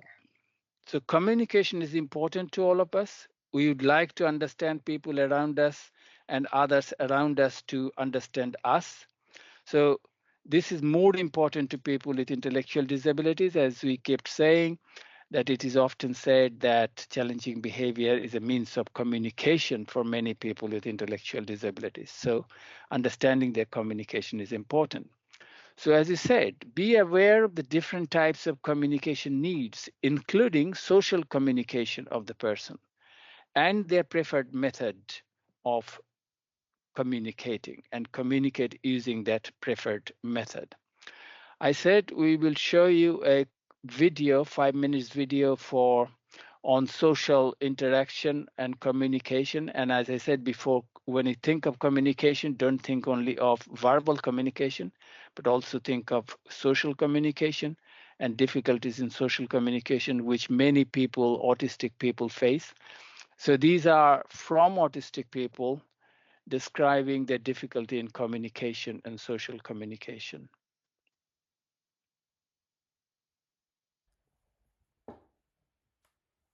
Sometimes I do find it difficult to talk to people, but then again, sometimes I find it really easy to talk to people, but it just depends on what mood I'm feeling or how I'm feeling in up here. When a day has gone bad, I find myself at points I can't speak, not very well at least. I sometimes take things quite literally, with often hilarious consequences, to be fair.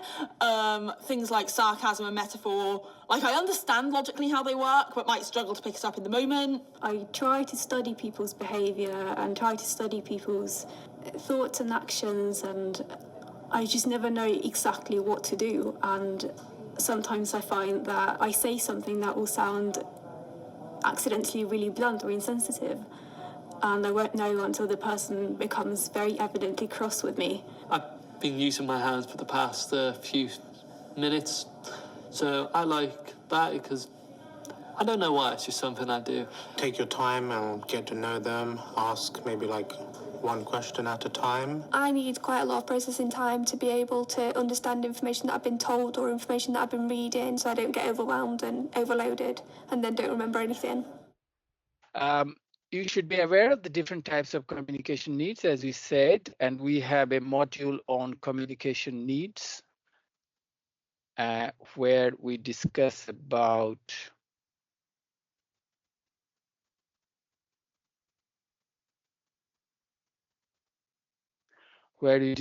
some of the methods of communication you have mentioned: signing, on-body signing, objects of reference, photos, pictures and symbols, PECs. Somebody mentioned PECs. E-Tran, talking mats. I don't know whether anybody has used talking mats, Vocus, etc., etc. And this is quite a comprehensive module on communication needs for people with intellectual disabilities. You can check out when you have time.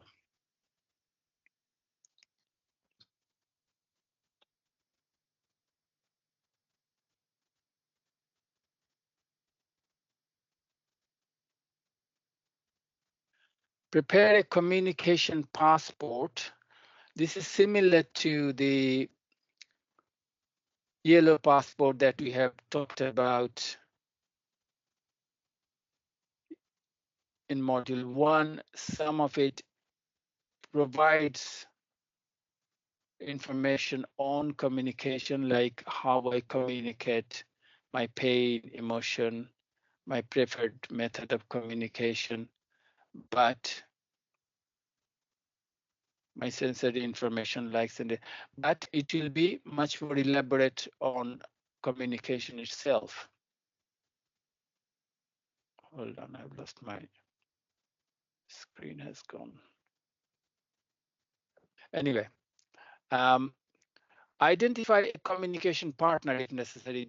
Particularly those who have very severe communication needs, you may need to identify a communication partner who will know how best to interact with this person and communicate with this person. Have you ever heard of communication partner? I haven't. No. Okay. No, not Be me. aware that challenging behavior could be a means of communication, and you can use cats to get the triggers for that. And we keep saying this, we've said it several times. Where possible, seek advice from a special speech and language therapist. We did give an example in module 1 how involvement from a speech and language therapist helped. If I have time, we might give you another case vignette. So in terms of communication needs, the top tips are these. You already know these, so we are just going to reiterate what you should be doing or hope you are doing. Simplify your language. Give one instruction at a time, not a sequence. Keep facial expressions and gestures simple and clear. Give the person time to respond. Use additional visual cues to help a person understand. Be sensitive to the person's attempt to communicate. So don't interrupt them. They're probably taking time to give you an answer. And by the time you ask second or third question, they're probably still trying to work out the meaning of the first question and how to answer them. So give them time. Encourage and teach the person to communicate whatever way they best can. Now, within the capable environment list, we are going to move into independent functioning. And it comes to skills building. And we have talked about several times skills building, which will help the person to become independent. It will give them confidence. And if that happens, they're happy and the challenging behavior will improve.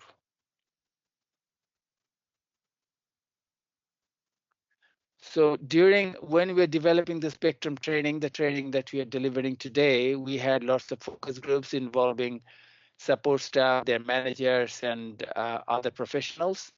And there's one example came from the staff that they said a person with moderate intellectual disabilities moved to a community house with 3 other residents from institutional care where he lived for many years. Staff were told that he regularly displayed behaviors that challenge. However, after 1 year, this person started going out to the community regularly, made friends, and showed no challenging behavior.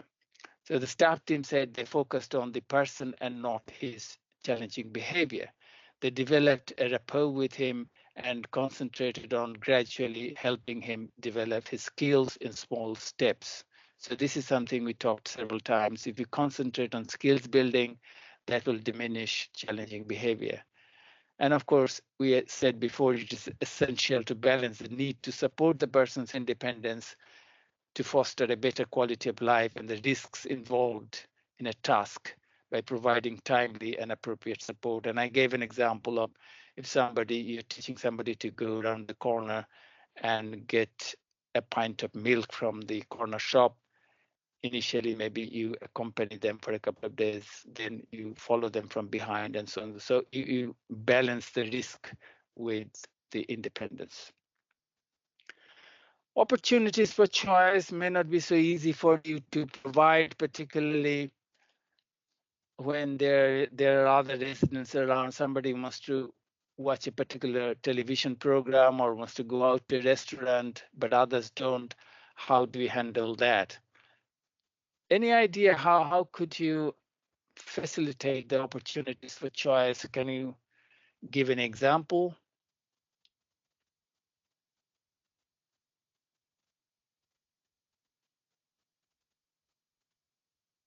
Well, in daily life, every step of the way, there should be provided with the choices.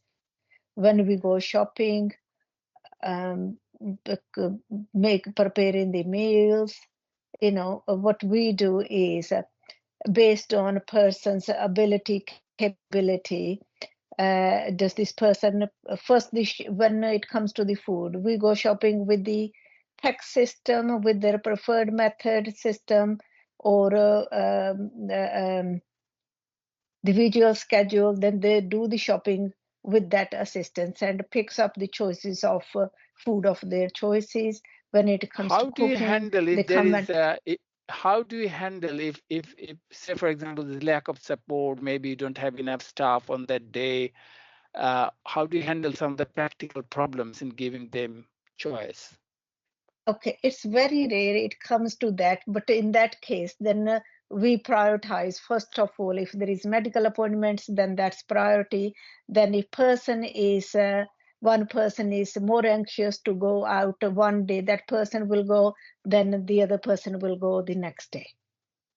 Okay. That's how we prioritize. And Yes, meanwhile, yes. one person is gone out, then the other person organize the activity at home based on their preferences and choices. Yeah. Okay, good. What I'm going to do, I'm going to show you a video where the people with intellectual disabilities talk about their journey to independence. And Bharati, let me know if the sound doesn't come properly. Yep, I will. No, it's the other way around.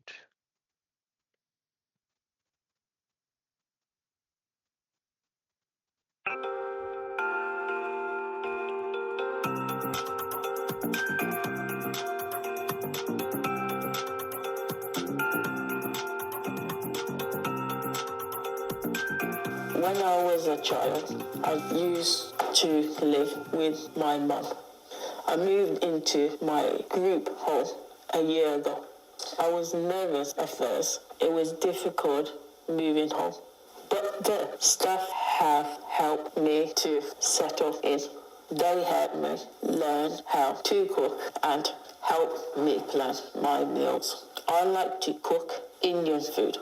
Some things I can do for myself, like cleaning my room and ordering a taxi.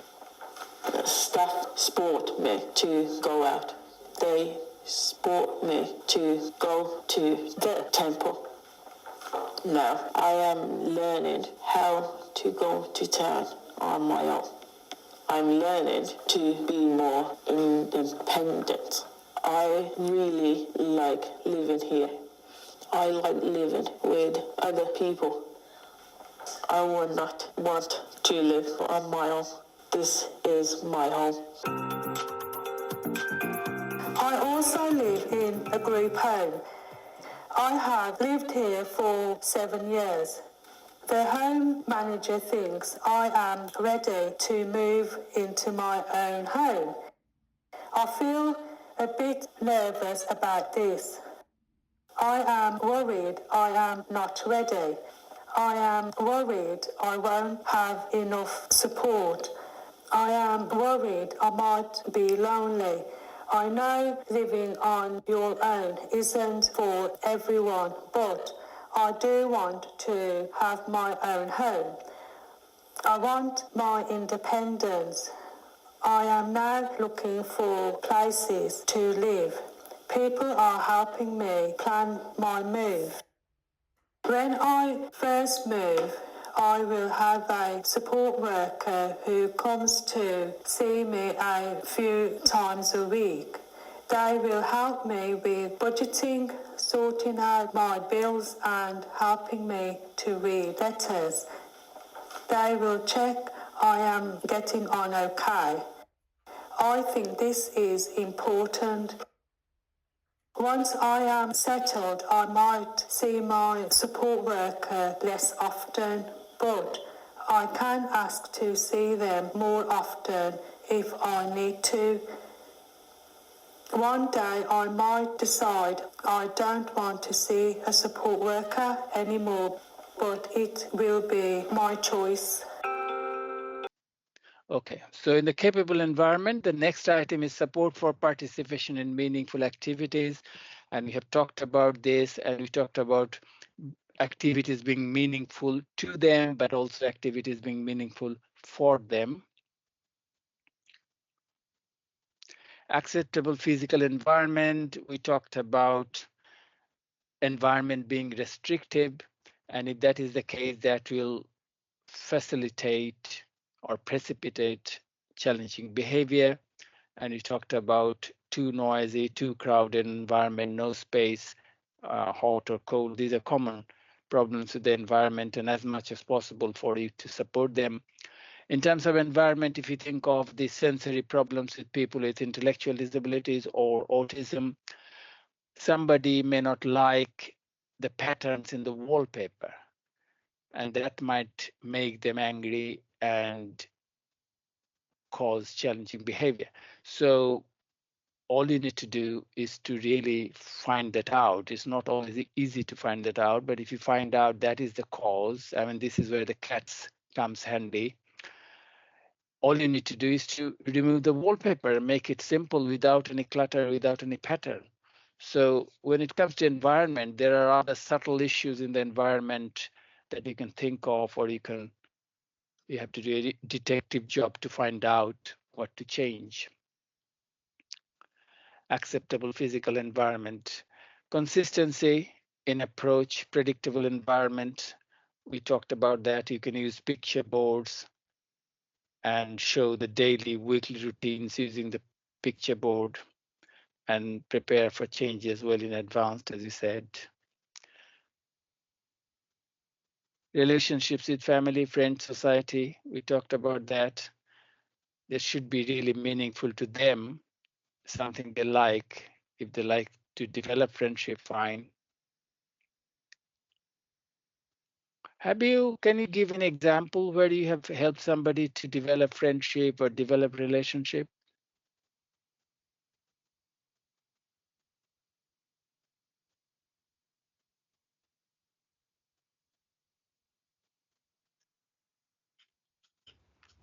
By taking them to places where there is like, they normally have people with learning disability, they will have some parties. Okay. You can take them there and they can interact with the others. Okay. Did they develop friends there? Yes, they do. Okay. And if they had any challenging behavior, did that help with the challenging behavior? Yes, it does, because they do look forward to going to, most of them, sometimes it's on Friday evening, only for Yes. people with running difficulties. Yes. And they look forward to go there and meet up with their friends. Clubs and etc. Very good. Yeah. Okay. We talked about mindful skilled carers. So we need to develop a mindful skilled carers. And I hope you're already mindful skilled carers. And this training is to develop mindful skilled carers. And if you're already mindful skilled carers, this training is to really boost that further. So we have a list of skills that could be attributed to mindful carers. They can understand the person with intellectual disabilities. They're aware of the reasons for the behaviors that challenge and how each factor influences a person's behavior. So this is something we have been discussing all along. Mindful of their own actions and how they may influence the behavior of the person they support. Again, this is something we have been discussing. We started with the Simran's case vignettes and went around this. Understand the needs of the person with intellectual disabilities. Trying to move this screen.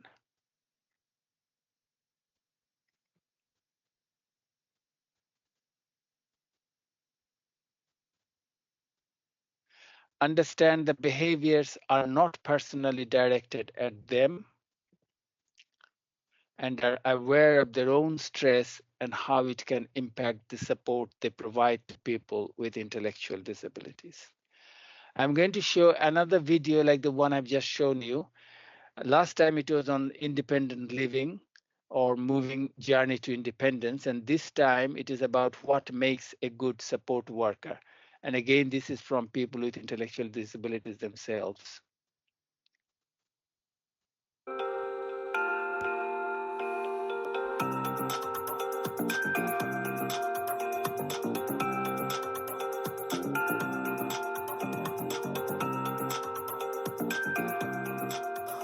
A support worker is someone who helps you to do things.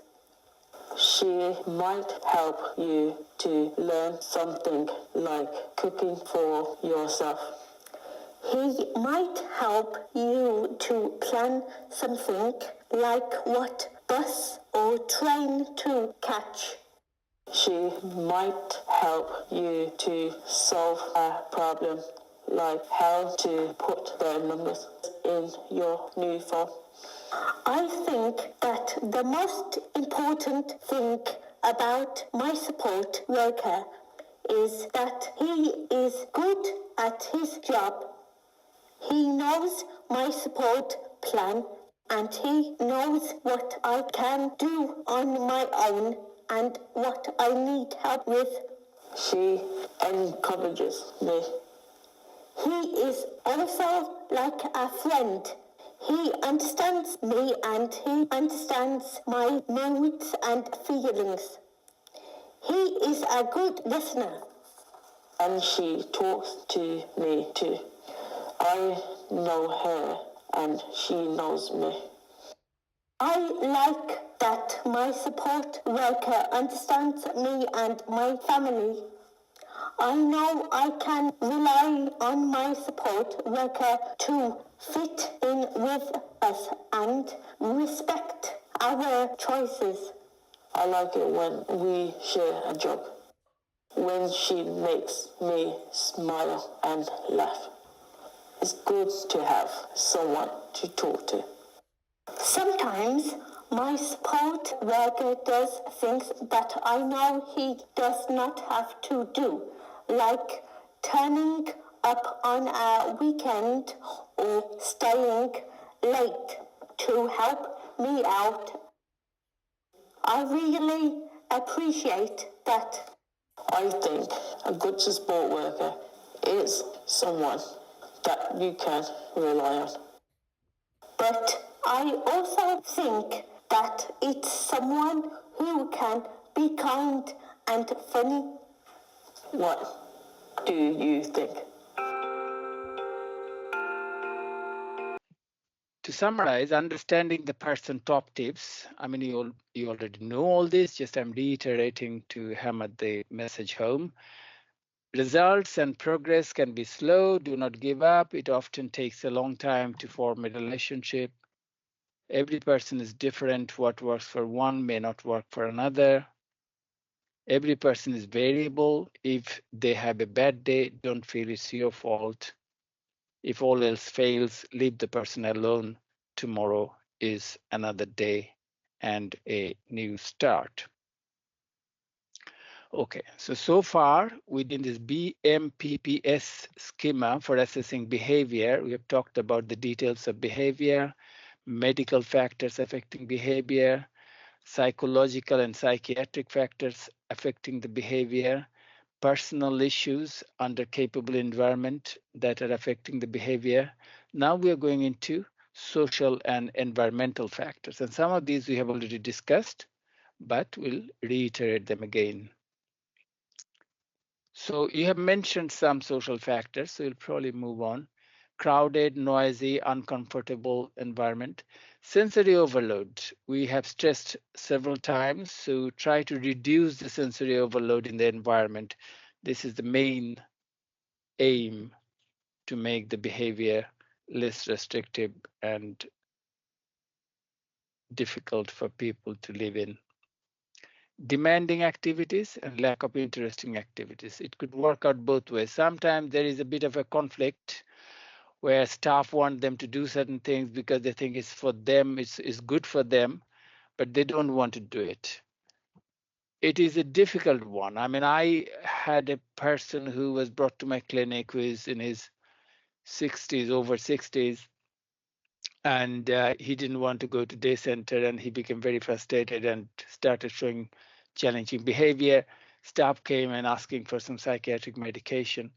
But I said, if I'm over 60, I might want to retire and then just not go to work every morning. So there's nothing wrong if he doesn't want to go to day center, to the day center. But they said they don't have funding for that to cater for, to look after him in the home. So that caused a conflict. So yeah, there sometimes could be demanding activities. You want them to take a shower, they don't want it. So that can cause a problem. Sometimes we feel they might be lazy, but sometimes because of the brain damage, there's a part of the brain called frontal lobe in the front of our brain. If that part is damaged, which is not uncommon in people with intellectual disabilities, they might show lethargy and apathy. So that becomes a kind of a neurological brain condition. It's not that they're doing it deliberately, but if you don't understand that, then it might become confrontational. And lack of interesting activities as well. Friction with other people, quite common. Have you seen this? I mean, with friction with other residents leading to challenging behavior.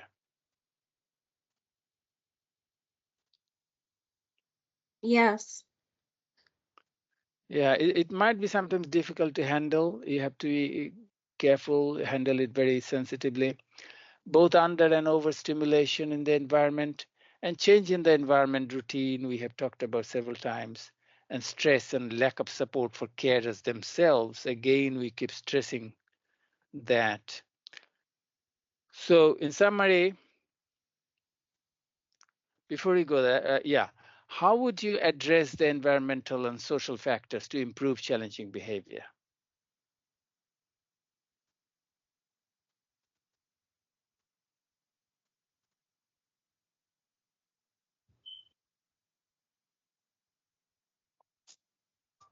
Sometimes using earphones or taking them out when it's more quiet in the environment, like when the school has resumed, everybody's gone to work, it tends to be a bit more quiet. So taking them out at that time could reduce, Yeah. the environmental factors involved here. So basically, think of the factors that you have just discussed under social factors, and you have to prevent all of them. You have to take action to prevent all of them. So you can go back to that list and just think of each of them. So, oops. So reduce the number of sensory stimuli in the environment. Something you have talked about several times, sensory overload. Adopt a low arousal, non-confrontational approach. Be aware of the person's life events, including any trauma. Respect, understand, and support the person with intellectual disabilities. Be aware of the changes in the environment. Improve the quality of the person's activities, including leisure activities. Improve the quality of relationship with friends, family, other residents, etc. Provide the right level of support to achieve a good quality of life. Support for carers, caregivers, including appropriate training like the one we are doing now. Okay, so these things you already know of and you're practicing, hopefully.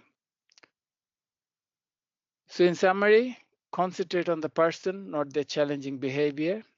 I hope you're all doing that. Understand the reasons behind the challenging behavior.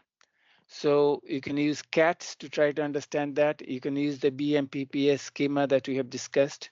From now on, now that you're equipped with all these skills, look at the person non-judgmentally and don't take things personally. We have mentioned that several times. This might lead to confrontation if that happens. Understand the person behind the behaviors. We talked about building up rapport, friendship with them, communicate with them appropriately. Facilitate shared decision making. Often people with intellectual disabilities will say that they haven't been involved in the decision making process, whether it is to do with their medication or care planning. Develop a rapport with the person and support them to develop skills to improve their quality of life. Back to skills building, leading to improved quality of life and reducing challenging behavior. Provide a structure for the days and stick to it as much as possible. So back to routine. And effectively engage and communicate with the person and their families. Effective communication. And we have two modules. One is effective communication with the families, and another one is effective communication and engagement with the person with intellectual disability. So you can check out both of them. I said toward the end, we will go to PBS. What does PBS stand for? Positive behavior support. Yes. positive behavior support, and a lot of the items there we have already covered. So get to know the person, we have talked about that. Help them with the communication, we have talked about that. Help them with the choice, we have talked about that. These are all PBS-based principle. Alternative positive behavior, so you talked about distracting them, engaging them in meaningful activities several times. Skill buildings, including stress management. Be aware of the sensory abnormalities in sensory perceptions, and sometimes you may have to look hard to find that out. That might be the cause of the challenging behavior.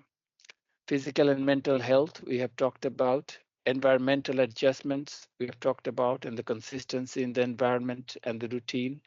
Circle of support, relationship building, we have talked about. Community integration, multidisciplinary team working, we touched on that in module 1. We have another case study to talk about. Shared decision making, this is probably where things aren't always going right in the services. You have to improve that. Clear description of behavior, we have talked about that at the very beginning. Proactive versus reactive strategies. Are you familiar with this concept, proactive versus reactive strategies?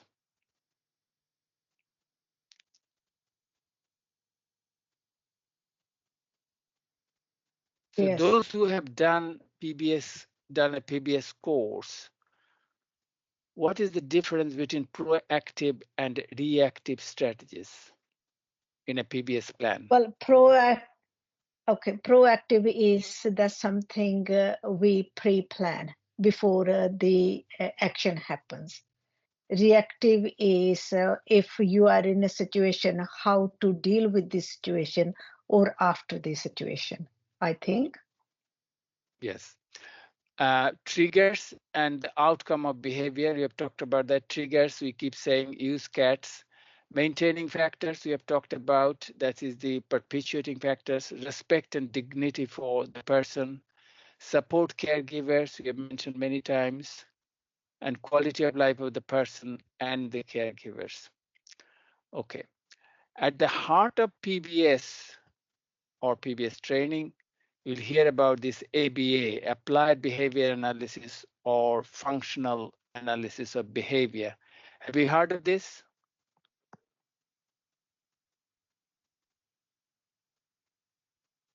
Yes. And it's all to do with person-centered planning, but let's go to what is PBS? How would you define it? I mean, half of you have attended a PBS training, so you should be able to tell us how would you define PBS? What is it?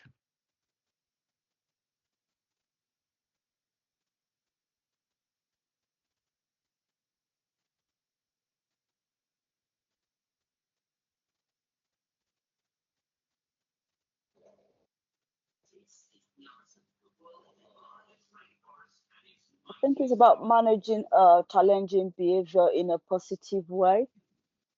Okay.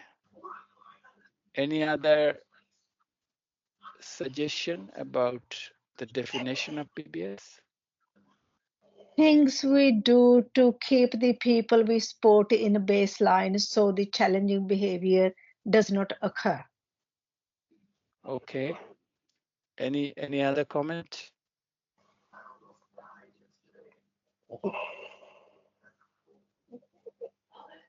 Supporting people's behavior from escalating. Preventing behaviors from escalating. Yes. Anything else?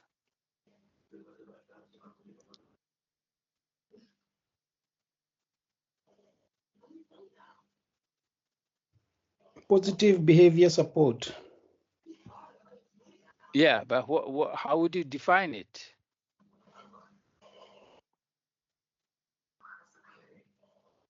You can say support the behavior positively. So to me,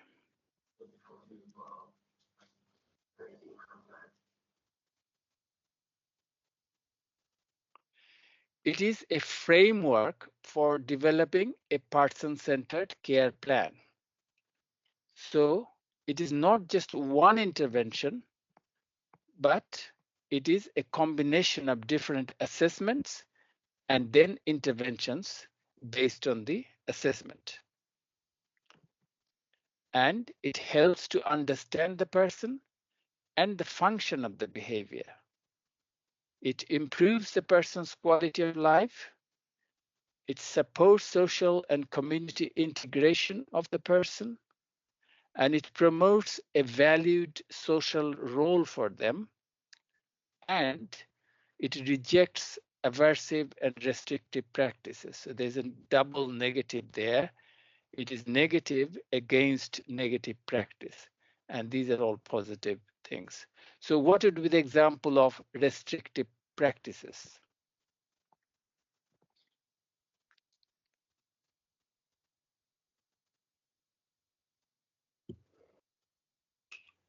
It's like restricting the people we support from doing the things they want to do. Yes, but we're talking about restrictive practice in the context of challenging behavior. When the behavior happens with the PBS, you try to prevent that. Mm-hmm.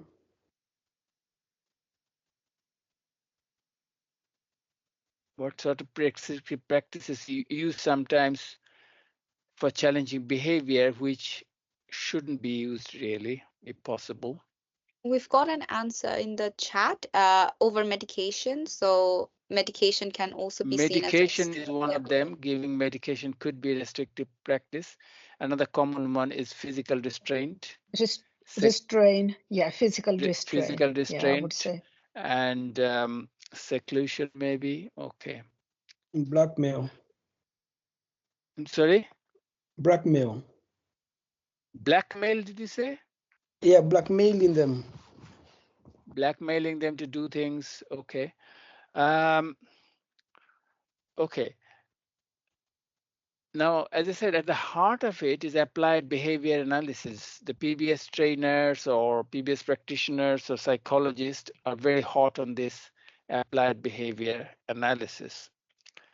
And it talks about, it uses an ABC chart to understand the function of the behavior. And it talks about 4 different types of the function of the behavior.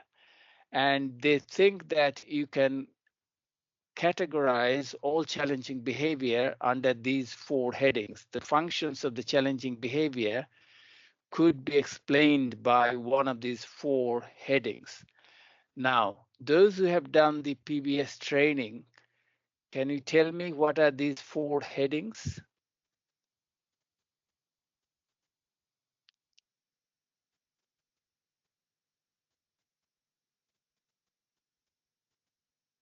What do they want when they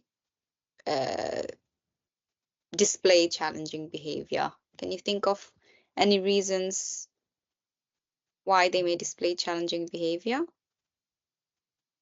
So they would be seen as a function in ABA. Is antecedent is one of them. Antecedent is what triggers the behavior or what happens before the behavior. That's the ABC chart, antecedent, behavior, consequence. But I'm talking about the function of the behavior. In PBS training, you should have been told about 4 basic functions of the behavior, and all challenging behaviors could be explained by one of these 4 types of functions of the behavior, according to the ABA experts. So have you heard of these 4 categories? Attention. I don't like the word attention, so I use the word interaction. So they might be displaying the behavior to get your attention or interaction. Access or tangible. They might be showing the behavior to gain a desired goal or object or activity. Escape. They might be trying to avoid an undesirable situation. That will come under escape. So they're showing challenging behavior because they want to avoid an undesirable situation. and sensory. They gain some sensation that feels good. The behavior makes them feel good. So have you heard of these 4 functions of the behavior? Yes.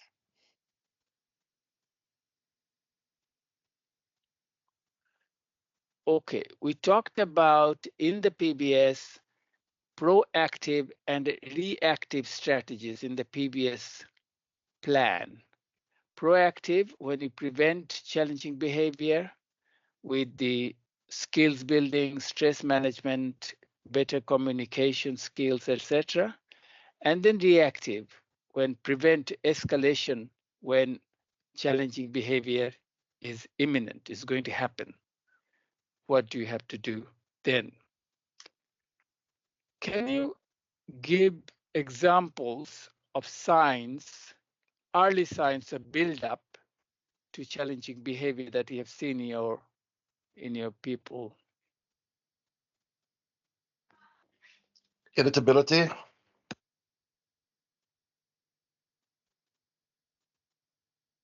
Sorry, what was Change, that? being irritable, Irritability, yep. Irritability, yep. person may look very anxious, change of facial expressions, a pacing in the room, up, down, being erratic, Yeah. heavy breathing, Yeah, that's correct. clenching fists, grinding teeth.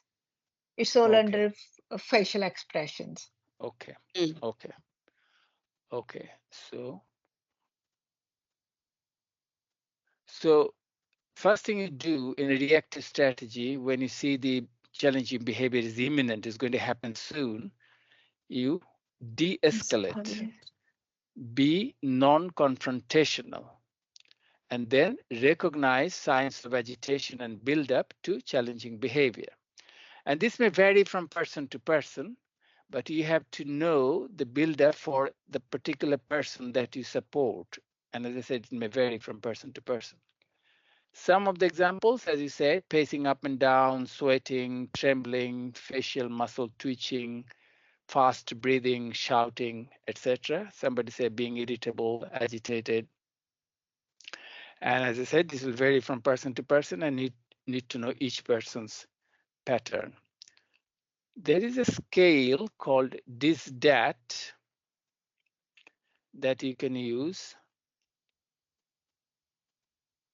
Has anybody ever used anything, any scale, a specific scale to detect the changes in the person when there is a buildup of challenging behavior?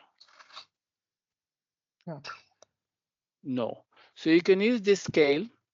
So what it is, it scores things under different headings: appearance, facial signs, appearance of eyes, jaw movements, skin appearance.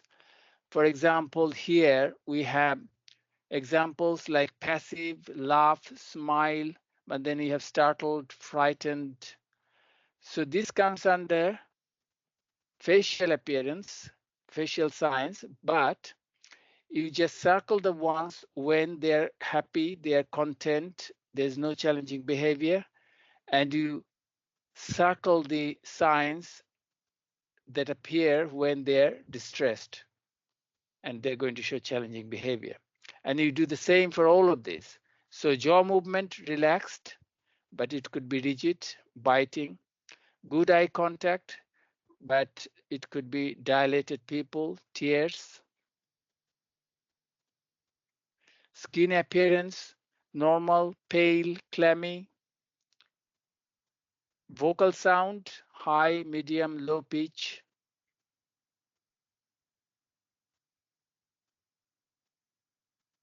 speech, clear, whisper, soft, loud. So you have to circle one when they're well, or more than one maybe if it applies, when they're happy and not showing challenging behavior, and then circle the ones when they're unhappy or distressed. Habits and mannerism, close no one allowed close, body posture, rigid, poor head control, body observation, pulse, breathing. Okay, not a very long one. And you can use this, and as I said, circle the ones that apply when they're happy against when they're unhappy or distressed. And then you will build up a picture for each person about their build-up signs. Now, strategies to de-escalate.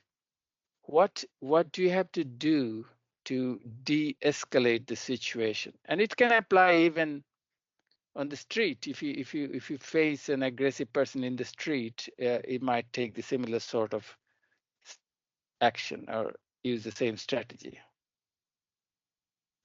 Try distracting them. Yep. Distracting them, yeah.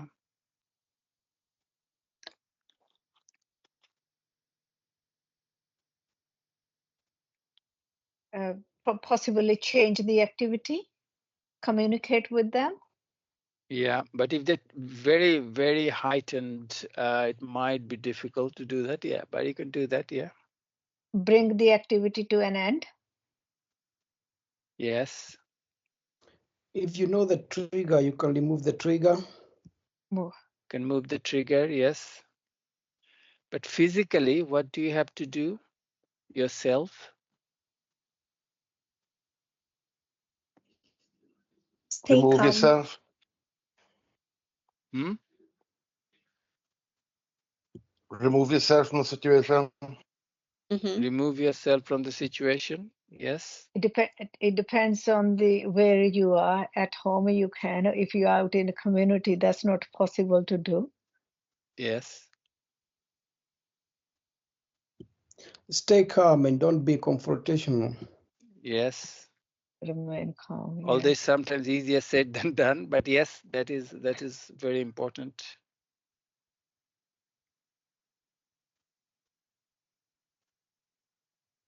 Remove any danger.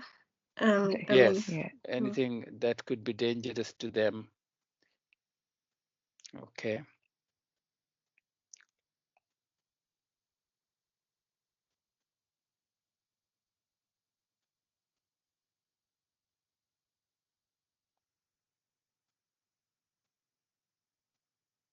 So step back, allow the person space, and try not to touch or go close to them.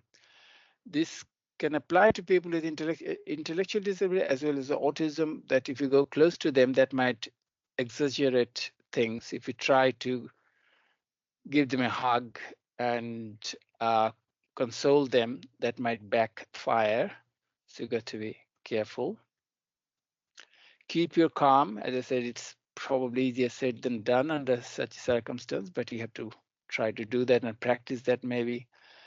And don't show any signs of agitation, frustration, or anger in your face and body language. So stay calm and also show that you are calm. That's important as well. Speak in a calm and soothing voice, if that is possible. Allow the person to move about if it is safe or to go to a safe place, depending on the situation.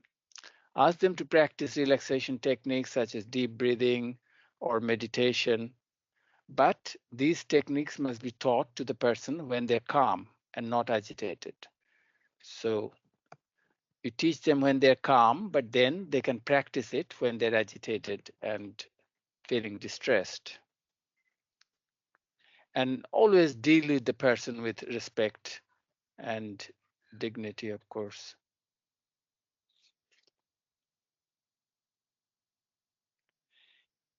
If all attempts fail to de-escalate, and you have to use restrictive practice like physical restraint or a PRN medicine. Okay, we're not saying that you use restrictive practice, you try not to if possible, but if you really have to, there's no other alternative. you need to put some safeguards in place. So what precautions should you take if you really have to use what you can call a restrictive practice, like giving PRN medication, injection, or physical restraint? What precautions are needed?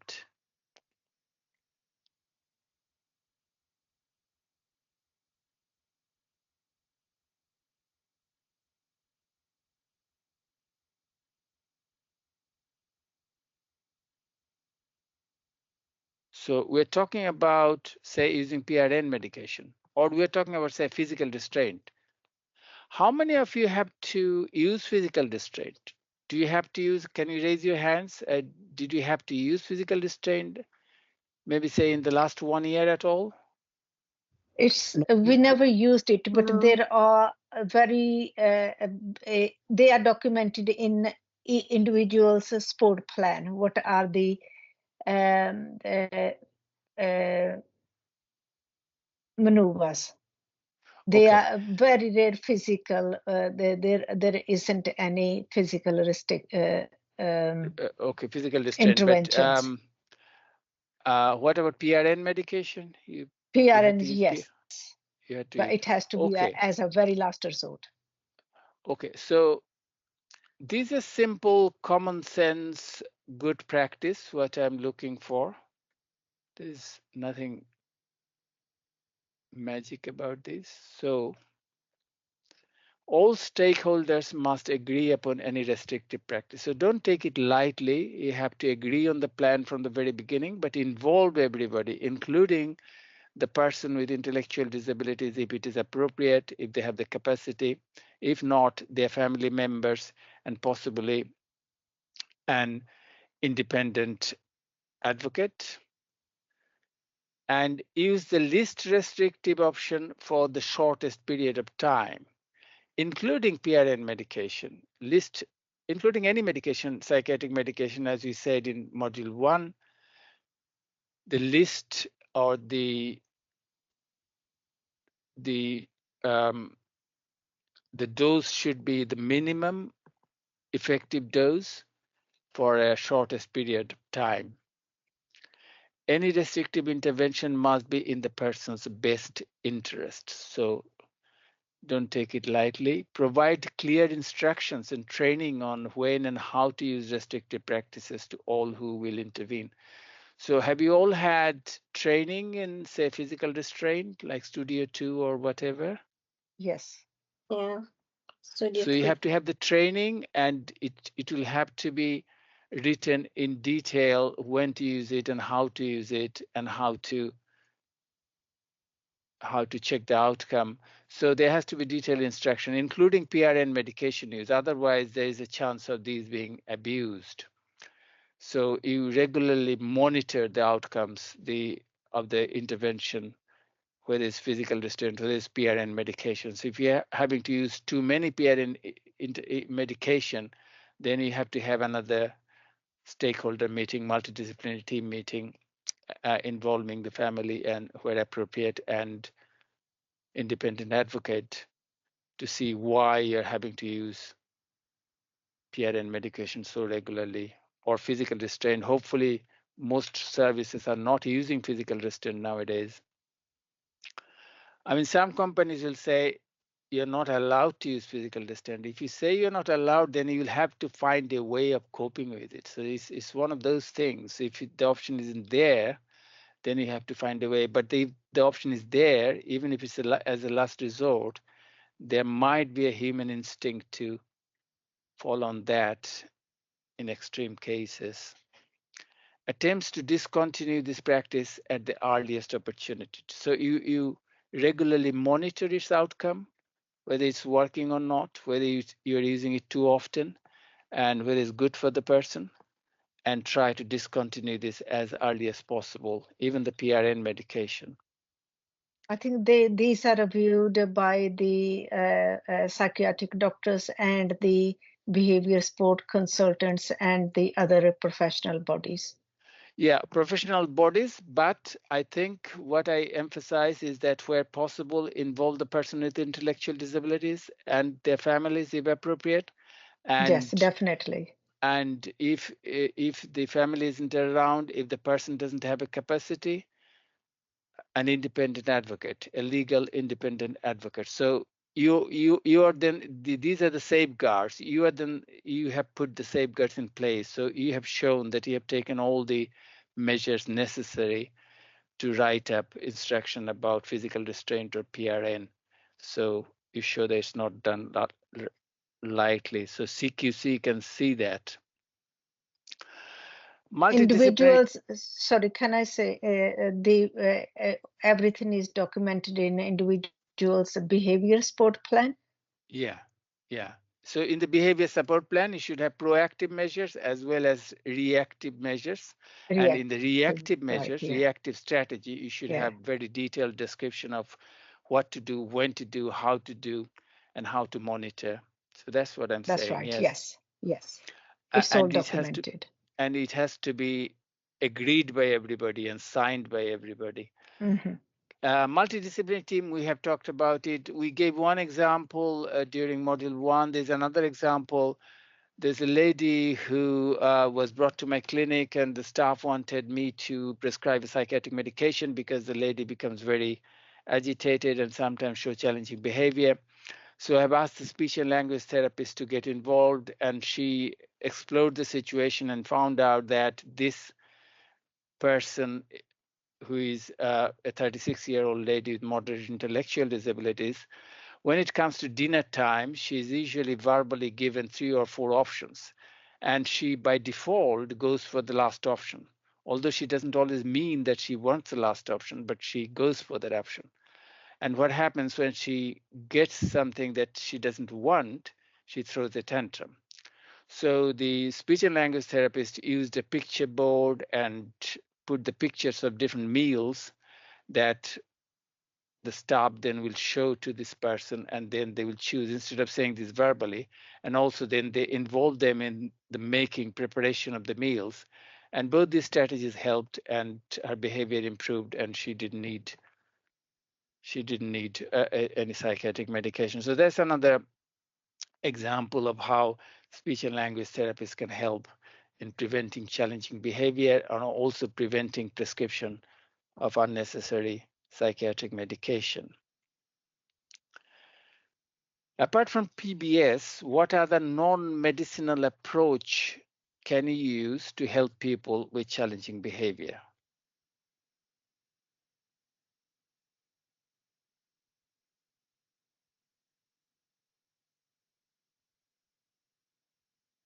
Again, referring back to the relaxing exercises, breathing techniques.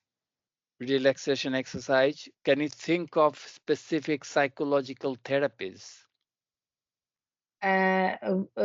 We have introduced reflexology. Reflexology, okay. Yeah. Swimming is another one.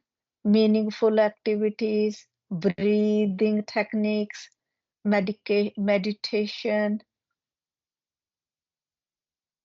Okay, but yeah, have you heard of any other psychological talking therapies?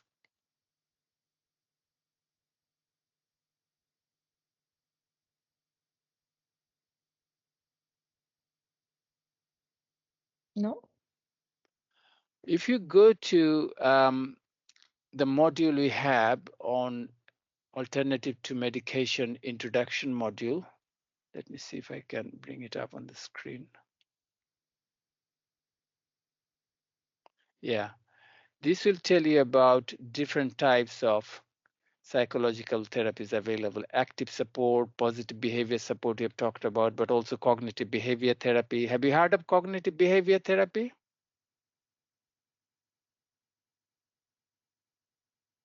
Has anybody heard of cognitive? Have heard of it, but not sure the details of it. Anger management, mindfulness. You must have heard of mindfulness. Yes. And then meditation like yoga, relaxation exercise, cognitive analytic therapy, Eye movement desensitization reprocessing, EMDR. Has anybody heard of EMDR? No. Psychoanalytic psychotherapy, dialectic No. behavior therapy. So if you want to know about any of these, you can go to this module. And if any of your person you're supporting, if they're receiving any of these psychological therapies, you can check out what does that involve. How could you or your manager or your organization support you and other carers? And how would that help?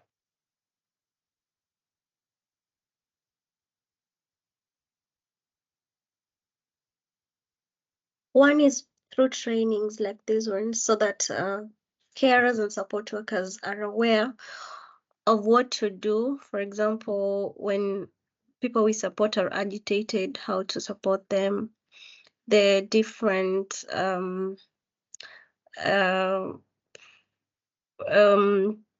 things to do, for example. But for example, how the managers, your managers can help you. I mean, to me, relevant training to start with.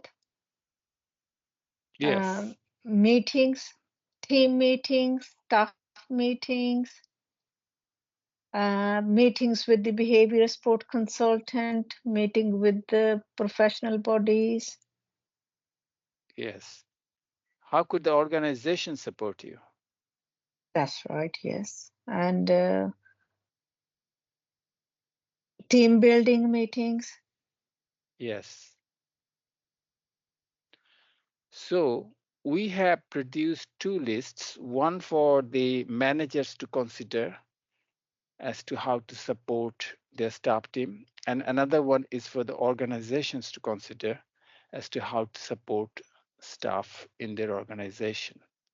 And we'll take you through these two, and then we'll have a break before we go to session 2.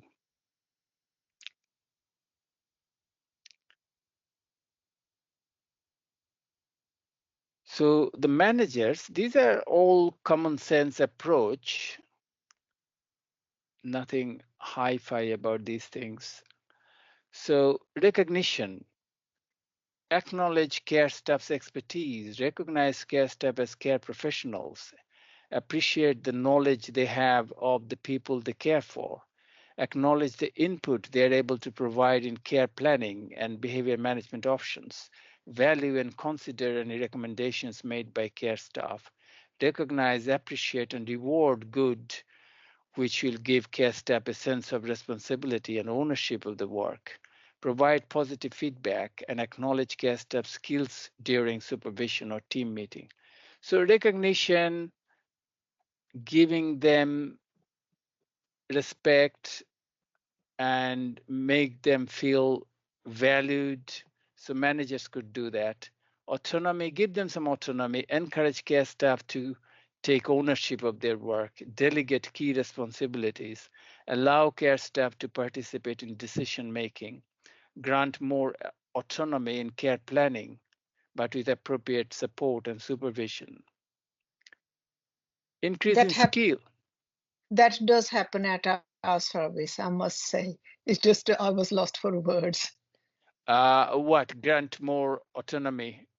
Which one? No, the recognition, getting the staff members involved, appreciate the staff members. There is always an employee of the month, you know, all those things.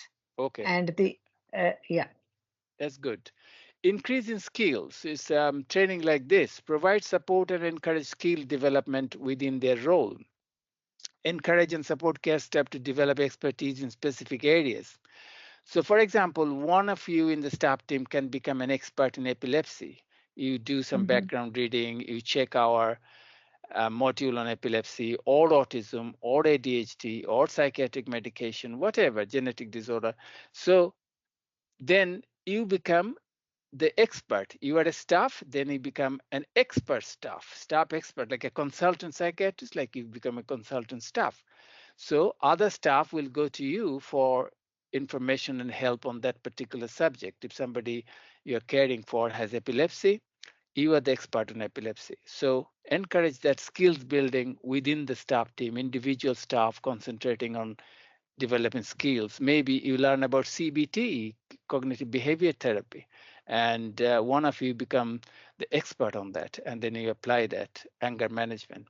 Encourage care staff who develop a specific area of expertise to act as a champion, so you become a champion on that.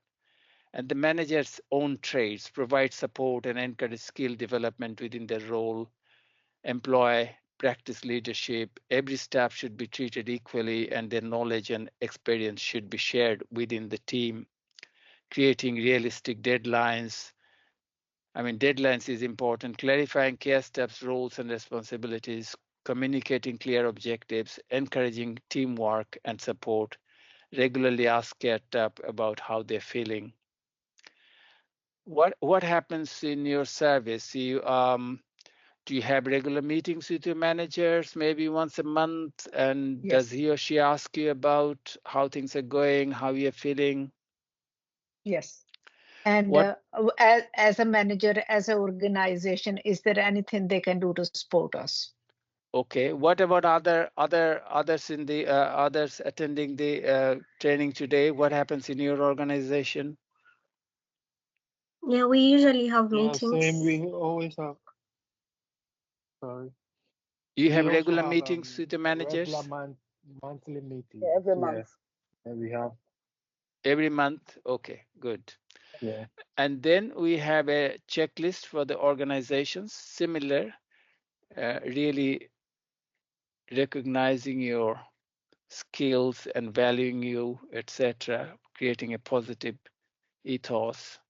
So opportunities, create opportunities for support staff to continue developing their skills or develop their careers. For example, help some support staff towards their health and safety and VQ accreditation, or to continuously develop as professionals using CPD training.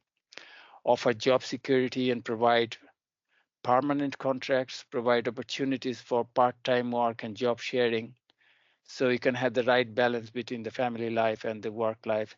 If an employee doesn't have the required skills but match the values, then offer training for such employees to develop their skills. Mental health and stress awareness, be flexible and improve work schedules for some support staff who may be going through problems outside of work, such as family problems. Encourage mental well-being among support staff and adopt stress management program. Recruit individuals who match the values of the organization. Recruit individuals who find it rewarding to make a positive difference in people's lives. And support them, include and consult with support staff when making organizational structural changes. So you include, I mean, that I don't know whether it happens at all in any organization, but include grassroots level people like the support staff. If you're talking about a structural change and organizational change, reward staff, and you mentioned about staff of the month, change the culture of the organization and reduce blame culture. Instead, promote a positive culture where support staff learn from their mistakes and ensure mistakes aren't repeated, and identification and removal of toxic or closed culture. Okay, we'll take a break. It's 10 minutes past 4 in my. Yeah. So if you take maybe 15 minutes to 10:25, come back at 25 past 4, and we'll go to session 2 and then finish. Okay, welcome back to session 2. So session 1 was all about caring for the person you support, and session 2 is about caring for yourself.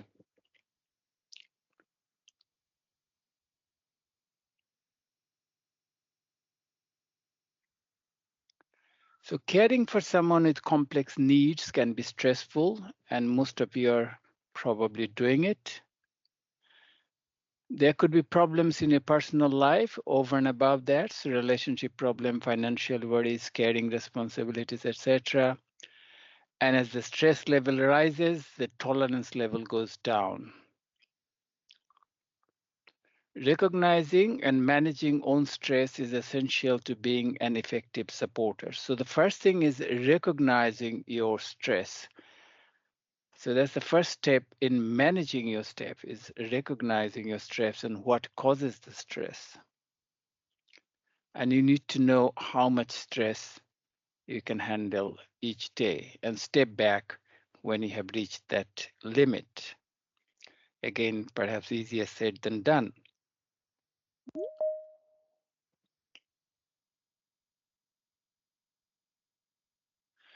What can cause stress at work then? Can you give some examples? Understaffed. Understaffed, yes. Overworked. Overworked. There's also tiredness in the chat. Tiredness. Yep. Feeling Yeah. tired, overworked. Yeah. Feeling tired, overworked, yes. And when there's no teamwork. I didn't quite get that. When there's no teamwork.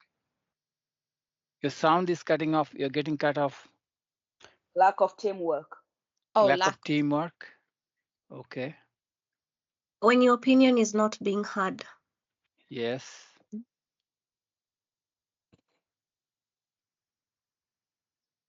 Quite a few issues.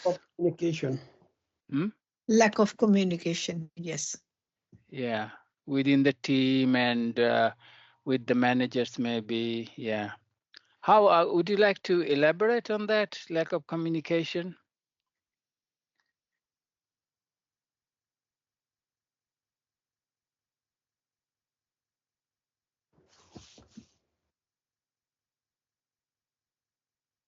Everybody doing their things their own way. Okay, okay.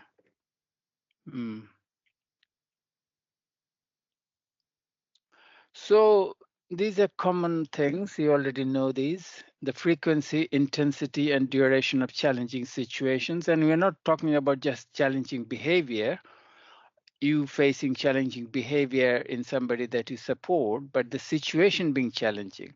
You talked about being understaffed and there's a sudden problem. Maybe some staff became sick, and so on and so forth. There's an unexpected event and so on and so forth. So challenging situations itself and unpredictability of behavior of people who support. That's all about challenging behavior. Particularly, you don't know when they're going to show challenging behavior, and this unpredictability. It's not that they show challenging behavior, but it's the unpredictability when they're going to do it.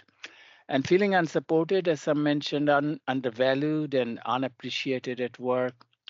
Environmental factors such as lack of space, unfinished paperwork. There's a lot of complained about paperwork nowadays, and there's a lot of them. Staff handover, changing system maybe, workload, as you said, lack of staff, and there's a very high staff turnover in these services, and they're not well paid, you're not well paid, lone working, and conflicts with others at work, either staff or manager, or as you said, that maybe people doing their things own way, not a proper teamwork. So these are some of the situations or factors at work that can cause stress. What about personal factors? What sort of personal factors can cause stress as well? Family issues. Family issues, yes.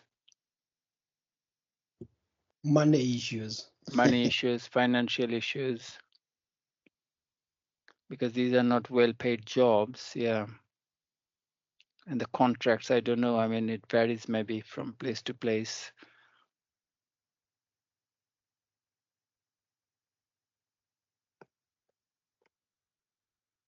But certain things we have in the list are slightly different. We look at it from a slightly different angle, which is inadequate self-reflection. And your self-reflection may be affected by your values and beliefs. And with the self-reflection, your previous negative experience and the bad reputation of the person you support might hamper your self-reflection and your attitude that we have talked about at the very beginning. Lack of knowledge and understanding of person-centered planning and alternatives to medicine, such as PBS, to support the person you care for. And I hope nowadays a lot of people are familiar with the PBS concept and you're practicing a lot of these good person-centered care that are part of the PBS. Tiredness, you have mentioned, yes, personal factor, personal issues like family, relationship, finance, you have mentioned. Your own physical and mental health, and lack of skills for managing own stress. If you don't practice regularly, some kind of a stress management exercise that might overwhelm you. So a couple of tools that you can use. One is this Wellness Recovery Action Plan, or WRAP. You probably haven't seen this or have not used it, but this could be useful for your mental health and keep a check on your mental health, because sometimes you just keep doing things, keep feeling things, but never kind of write them down. Once you start writing them down, you can then understand what's happening. So maybe in a piece of paper, in a book like this, you write, who am I? When I feel well, I am. This is me feeling good, feeling well, doing fine. So you describe how it feels like when you're fine. Then things I do every day to keep myself well. What do you need to do for yourself every day to keep yourself as well as possible? So once you start looking into them in detail, write them down, things come up which you didn't realize before. Life just goes on and you don't write these things up, you don't think about these things. But once you start thinking about these things and writing them down, a lot of unexplored things come up on the surface. What do you need to do, not necessarily every day, to keep your overall wellness and sense of well-being, but what do you need to do to keep your overall wellness? My supporters, important, from the family, from friends, from society, from colleagues. Identify your triggers, very important, external events or circumstances that are likely to set off a chain reaction of thoughts, behaviors, or feelings. I mean, some things are under your control, some are not under your control. But the things that are under your control, that you should jot down and try to control. Avoiding your triggers, what can you do to avoid or limit your exposure to possible triggering events? Coping with triggers when they occur, what can you do to keep these triggers from getting worse? So keep them in writing. If you write them down, it helps. Early warning signs. What are the subtle signs of change that indicate that you may need to take action to avoid a worsening of your condition? So nip it in the bud. You need to recognize what's happening early enough. So write them down. Response plan to early warning signs. What action can you take when you recognize the early warning signs? Signs of a potential crisis, when things start breaking down or getting worse. What happens when the situation has become uncontrollable, uncomfortable, serious, and even dangerous, but you are still able to take action on your own behalf? Reducing signs of a potential crisis. What will help you to reduce your signs and symptoms when they have progressed to this point? So if you reach a crisis point, then you have a backup plan there as well. Crisis plan. So if you have that and write things down, and maybe if you want, you can discuss this with your manager or maybe even with another colleague or even a friend or a family. But writing them down, going through them helps. There's sometimes these things you can miss if you don't think about them, if you don't write them up. And it's up to you. So it's available on Spectrum site. Another tool we will discuss and show you, again, you can use this. This will be useful for you to detect stress. These are based on PBS, not PBS, CBT, cognitive behavior therapy principles. And what it is that you write down pleasant experience in your life. Maybe you went on a holiday recently in a sunny resort, and you write down your experience, what happened when you were lying on the beach. And then on the same one, you write down your stressful experience in life, maybe when you experienced a stressful situation. And they are under 1, 2, 3, 4, 5, 6 headings. You start with what triggers stress for you, if it's a stressful situation. What sort of thoughts and images run through your mind? What sort of emotions do you feel? What sort of feelings do you get in the body? What do you do or feel like doing? And can you identify factors that maintain your thoughts and feelings? So the CBT principle, cognitive behavior therapy, is based on the assumption that when you are stressed, your thoughts become negative. You think world is going to end, and the images run through your mind are all negative, and that creates negative emotions in you: stress, anger, depression, and then the negative bodily feelings: tensed muscles, headache, tummy ache, etc. And what do you do or feel like doing? Something negative, maybe shout or whatever, and can identify factors that maintain your thoughts and feelings.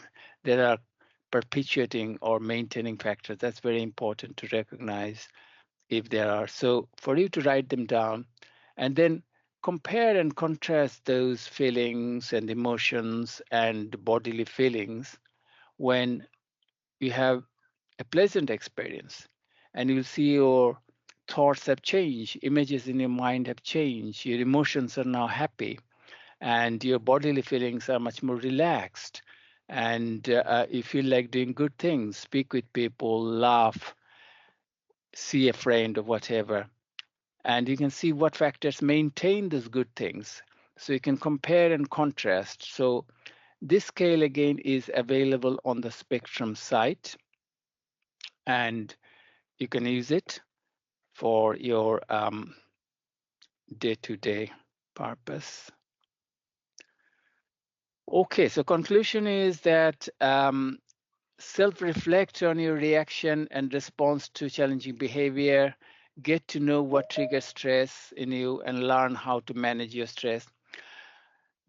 Before we go to the 5 minutes body scan video for us to practice a mindfulness video, what can you give us examples of how you manage your own stress?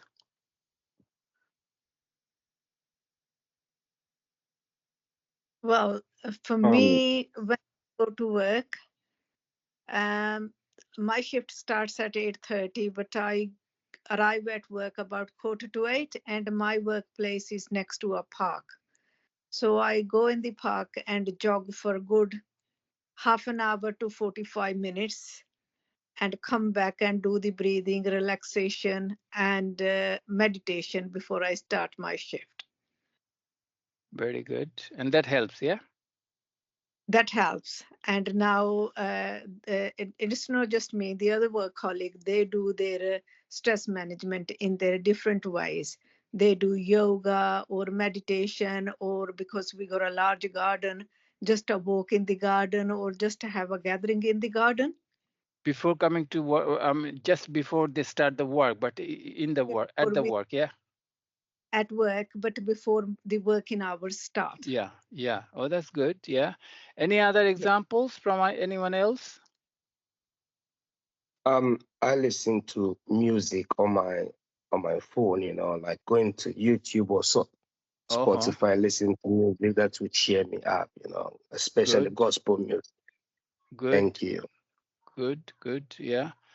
Any other methods of stress busting anyone else uses? I do call my friends and also listening to music, going for walks. Okay. Okay. And you do that at home rather than going at work, yeah? At work, I go for a walk. You go for a walk, yes, yeah. Okay, any other examples?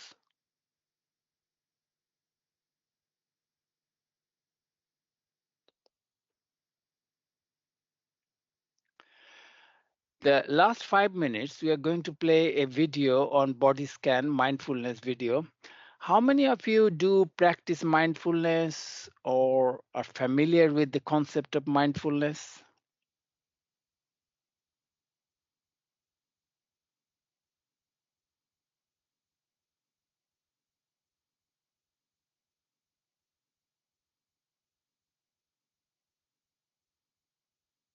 Does anybody practice mindfulness meditation?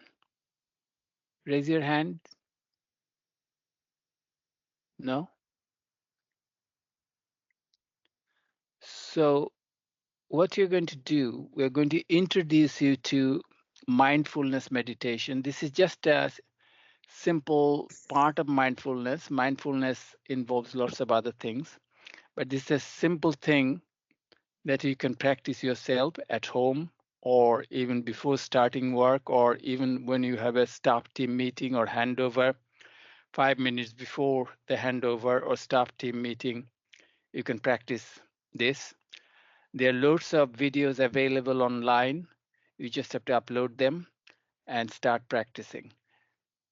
Keeping it up is difficult, but you have to try your best to stick to it. And have you heard of body scan? Has anybody heard of body scan? Raise your hands. Is it kind of a self-assessment about your health and yourself? No, this is the mindfulness meditation.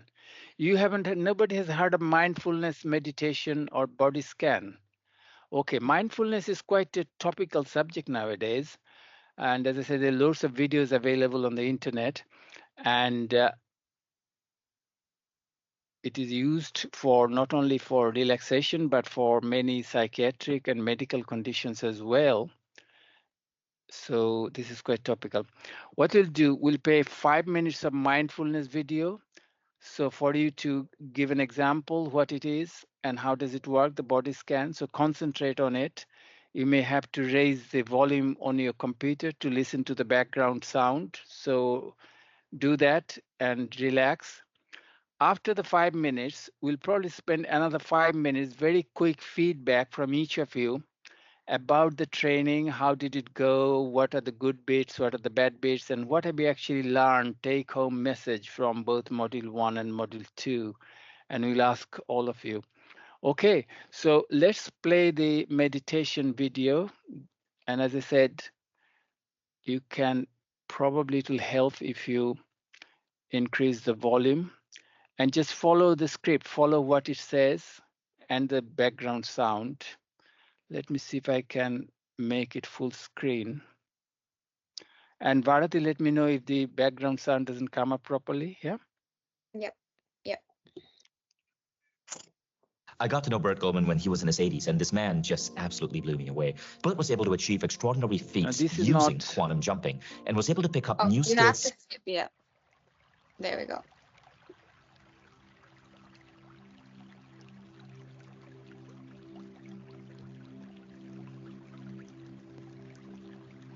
Take a moment to get into a comfortable position, whether you're sitting or laying down.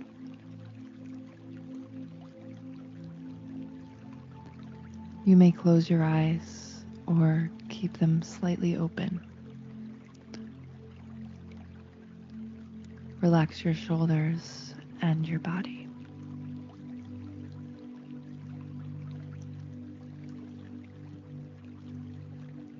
Today, we'll begin a short body scan meditation. We will focus on different parts of our bodies.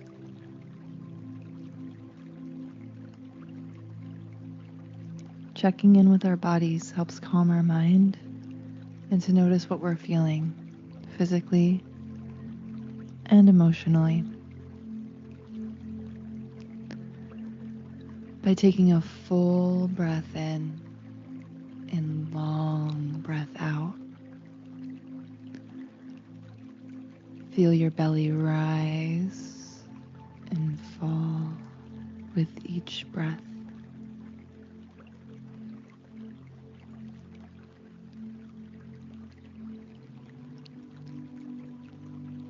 Now, bringing awareness to the top of your body, your head, face, neck, and shoulders.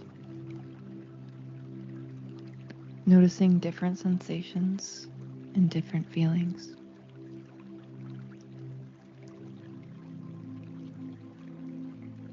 Now moving down to the arms and the hands.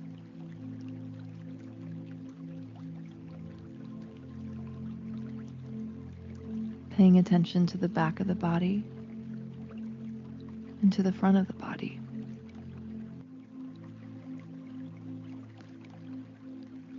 Sensing yourself, whether you're sitting or laying down. Feeling the contact of your body with the chair, floor, or cushion.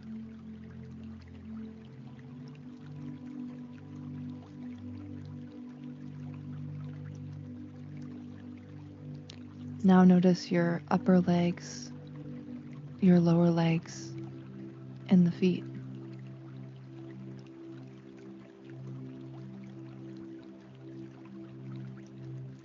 Noticing if there are any places that call out for attention.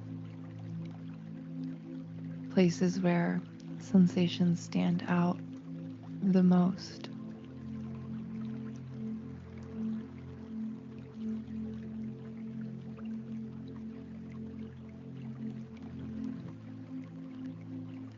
Scanning to see if there are places where there is a lack of sensations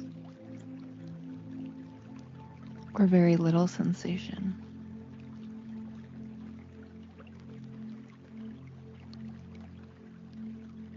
Now, sense your whole body breathing.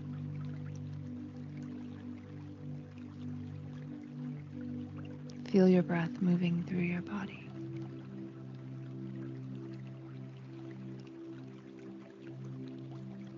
Breathe in and breathe out. You are here. You are safe. You are loved.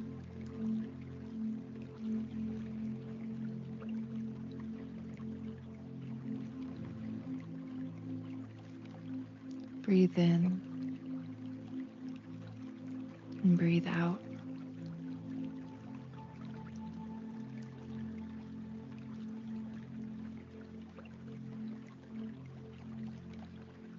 Slowly open your eyes.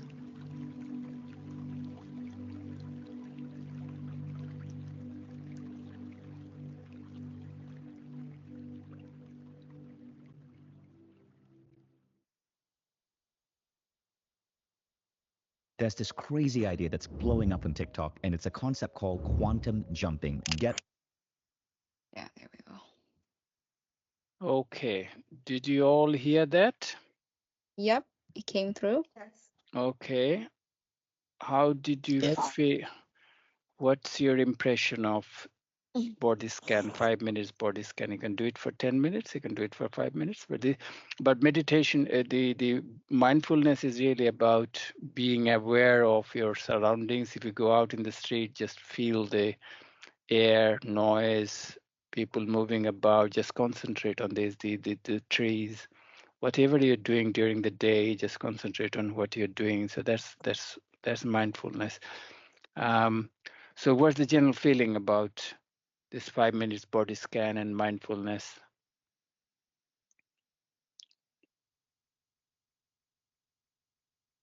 Do you feel relaxed after this? Very relaxing. Yeah. Okay. Okay, you can practice them, as you said. There are lots of them on the internet. And before we conclude, can you just quickly go down the table and ask people to give a quick feedback about your feeling of the training itself. I mean, what sort of things you think you've learned, if anything, and what are the positive and negative things, or where things could be improved. Maybe Bharati has the list. Bharati can probably call out. Yeah, so I'm just looking at my attendees list. So, Afiz, I'm sorry, but you're in the beginning. So if you could let me know, what the general feel of this training was, the good and the bad, that would be really helpful. Afiz? I'm not too sure. You have to unmute yourself if you can listen to us. Okay, move to the next one. Ali Saleh. Yeah, so it was good. It was good what we learned, first module and the second one as well. The first one we spoke more about the medication, and it was the schizophrenic and all these different kind of medications and how it affects your mind.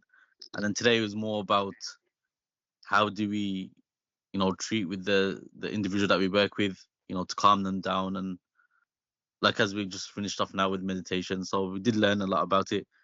If you want a negative, I think we can do it in a shorter period of time, but we've learned over both modules. But it was good. It was good what we learned. Okay. The next one. Next one, I've got Andrew. The training was very nice, very refreshing, especially in the part of medication. The different type of medication. Some of the medication we thought is for this and wasn't for this. So it was quite refreshing. It was refreshed the mind. And also the last bit for ourselves, like a staff.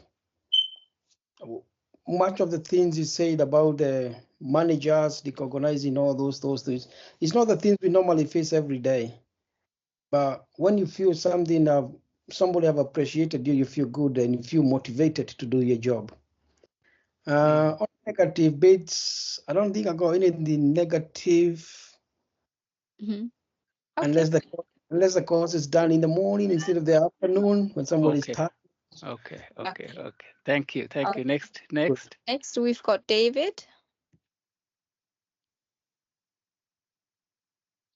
Yeah, hiya. Very interesting. Especially, I said before, about the medication and the highs and lows. I did think, to be honest, though, that the first session was a bit too long, 4 hours. As mentioned, the afternoon is a little bit, and a lot of information to take in at the same time. Or maybe 3 days. Maybe if you have 3 days or 4 days, you can cut it down into 2 hours each. That would be much more. Yeah. But it's I think it's your manager to find time with your rota and everything to release you for 4 days of 2 hours rather than 2 days of 4 hours. That's the dilemma. Yeah. Otherwise, 4 hours become a bit too much. But this is why you have videotape. This is why you are recording it, so that you can, when you have time, you can go back to the recording and it will be posted on Spectrum, and you can check that. Very good. Thank you. Next. We've got Desmond. Okay, I've learned a lot. What I've learned is that how to not all that behaviors from the people we support are targeted at us, but we should try to be in their shoes and understand how they feel and try to support them best. And also, we should try to our possible best to control our stress as well. So that's what I've learned so far. Thank you. Next. Next, we've got Mercy. The training was really informative. I must say, we gotten enlightened about so many things that we were not aware of, some of which we were aware of. And I'm just looking forward to implement it in our services. Oh, that'll be good. That's, Yeah. that's Thank you. good. Thank you. Next. I've got Neokai Okai. I think that's Bernard. Yes, Bernard. that's Yep. me. Yeah. Yeah. Oh, I think your mic is cutting off. Shumi, can you hear, or is it just on my side? It's cutting off. Okay. We move to the next person. Yeah. I've learned a lot. Yeah. Can you hear me? Yeah. Yes, we can. We can. Hello? Yes, we can hear you. Yeah. Yesterday and today's session, I've learned a lot of things which are very helpful to me. And the things I didn't know, I have learned them today, and I'm going to put them into practice. Thank you very much. And like the other guy says, too long sessions. So if we can just minimize it and just so that we can soak in, because for me, it was too much for me personally. It was too much for me. Yeah. But it was okay. Like I said, I'll go back to the notes and just just maybe refresh, two do the two refresh hours. circle. 2 hours maybe maximum. We can cut it That would down be into 2 hours. fantastic. That would be fantastic. Yeah. Yeah, that would be fantastic. Great. Thank you. Thank you very much. Next one. Next one, I've got Olusola. Olusola. Yeah. For me, I think overall it's been a good one. My major takeaway would be the use of the rapport scale for effective communication and trust building. And then also when we talked about the capable environments, for me, it's quite instructive to also use that to help them to thrive and improve their quality of life. Yeah. That's wonderful. So, it's been a fantastic time, really. And I think the drawback for me, I'm not sure if it's my network, but some of the videos have been a bit jumpy, probably being too fast or something. So, and I think then the other thing is about the compression of the whole training into a short time. So, time is That's it. Thank you for your time. Thank you. Thank you. Next. Okay, we've got Oluyemi. Oluyemi. I've learned a lot on the training as well, regarding different, psychiatry medications and how to, manage people with support as well, and how to take care of ourselves when we're stressed as well. It's been good. It's been very interesting and educative. So Thank you. Try and implement it in our service. Thank you. Thank you. We'll probably ask one or two more and then stop. It's almost 5 o'clock. Maybe two more people. Yeah. Okay, I've got Rashidat. I'm not too sure if I'm pronouncing it right. Okay, we'll move on. Oh, yep, I think Rashidat, are you here? Yeah, the training was.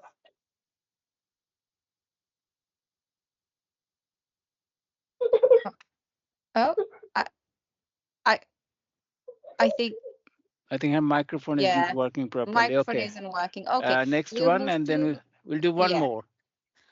We've got Saranjit.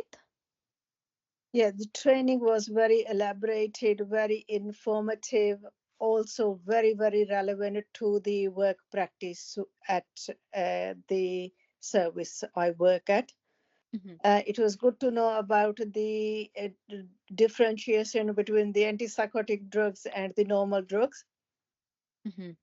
Like I said, very relevant and very, very elaborated. Thank you so much. And the tools there are to kind of identify the needs, to identify for the recording. All those tools, we do use some of them, but if we start using them, we can even improve more and more in our practice. Thank you so much. Yes, it's been very informative, very elaborated. Okay, thank you. Thank you. What did you think about the timing? Because people felt 4 hours might be too long.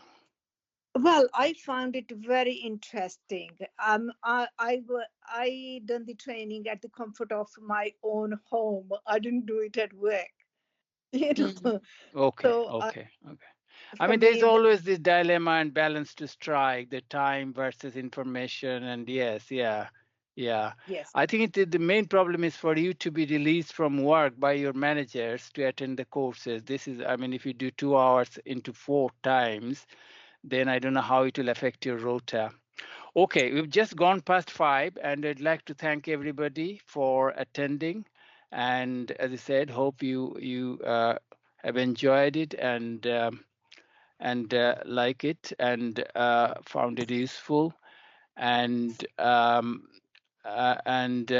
thanks for taking part in the discussion, which is very useful.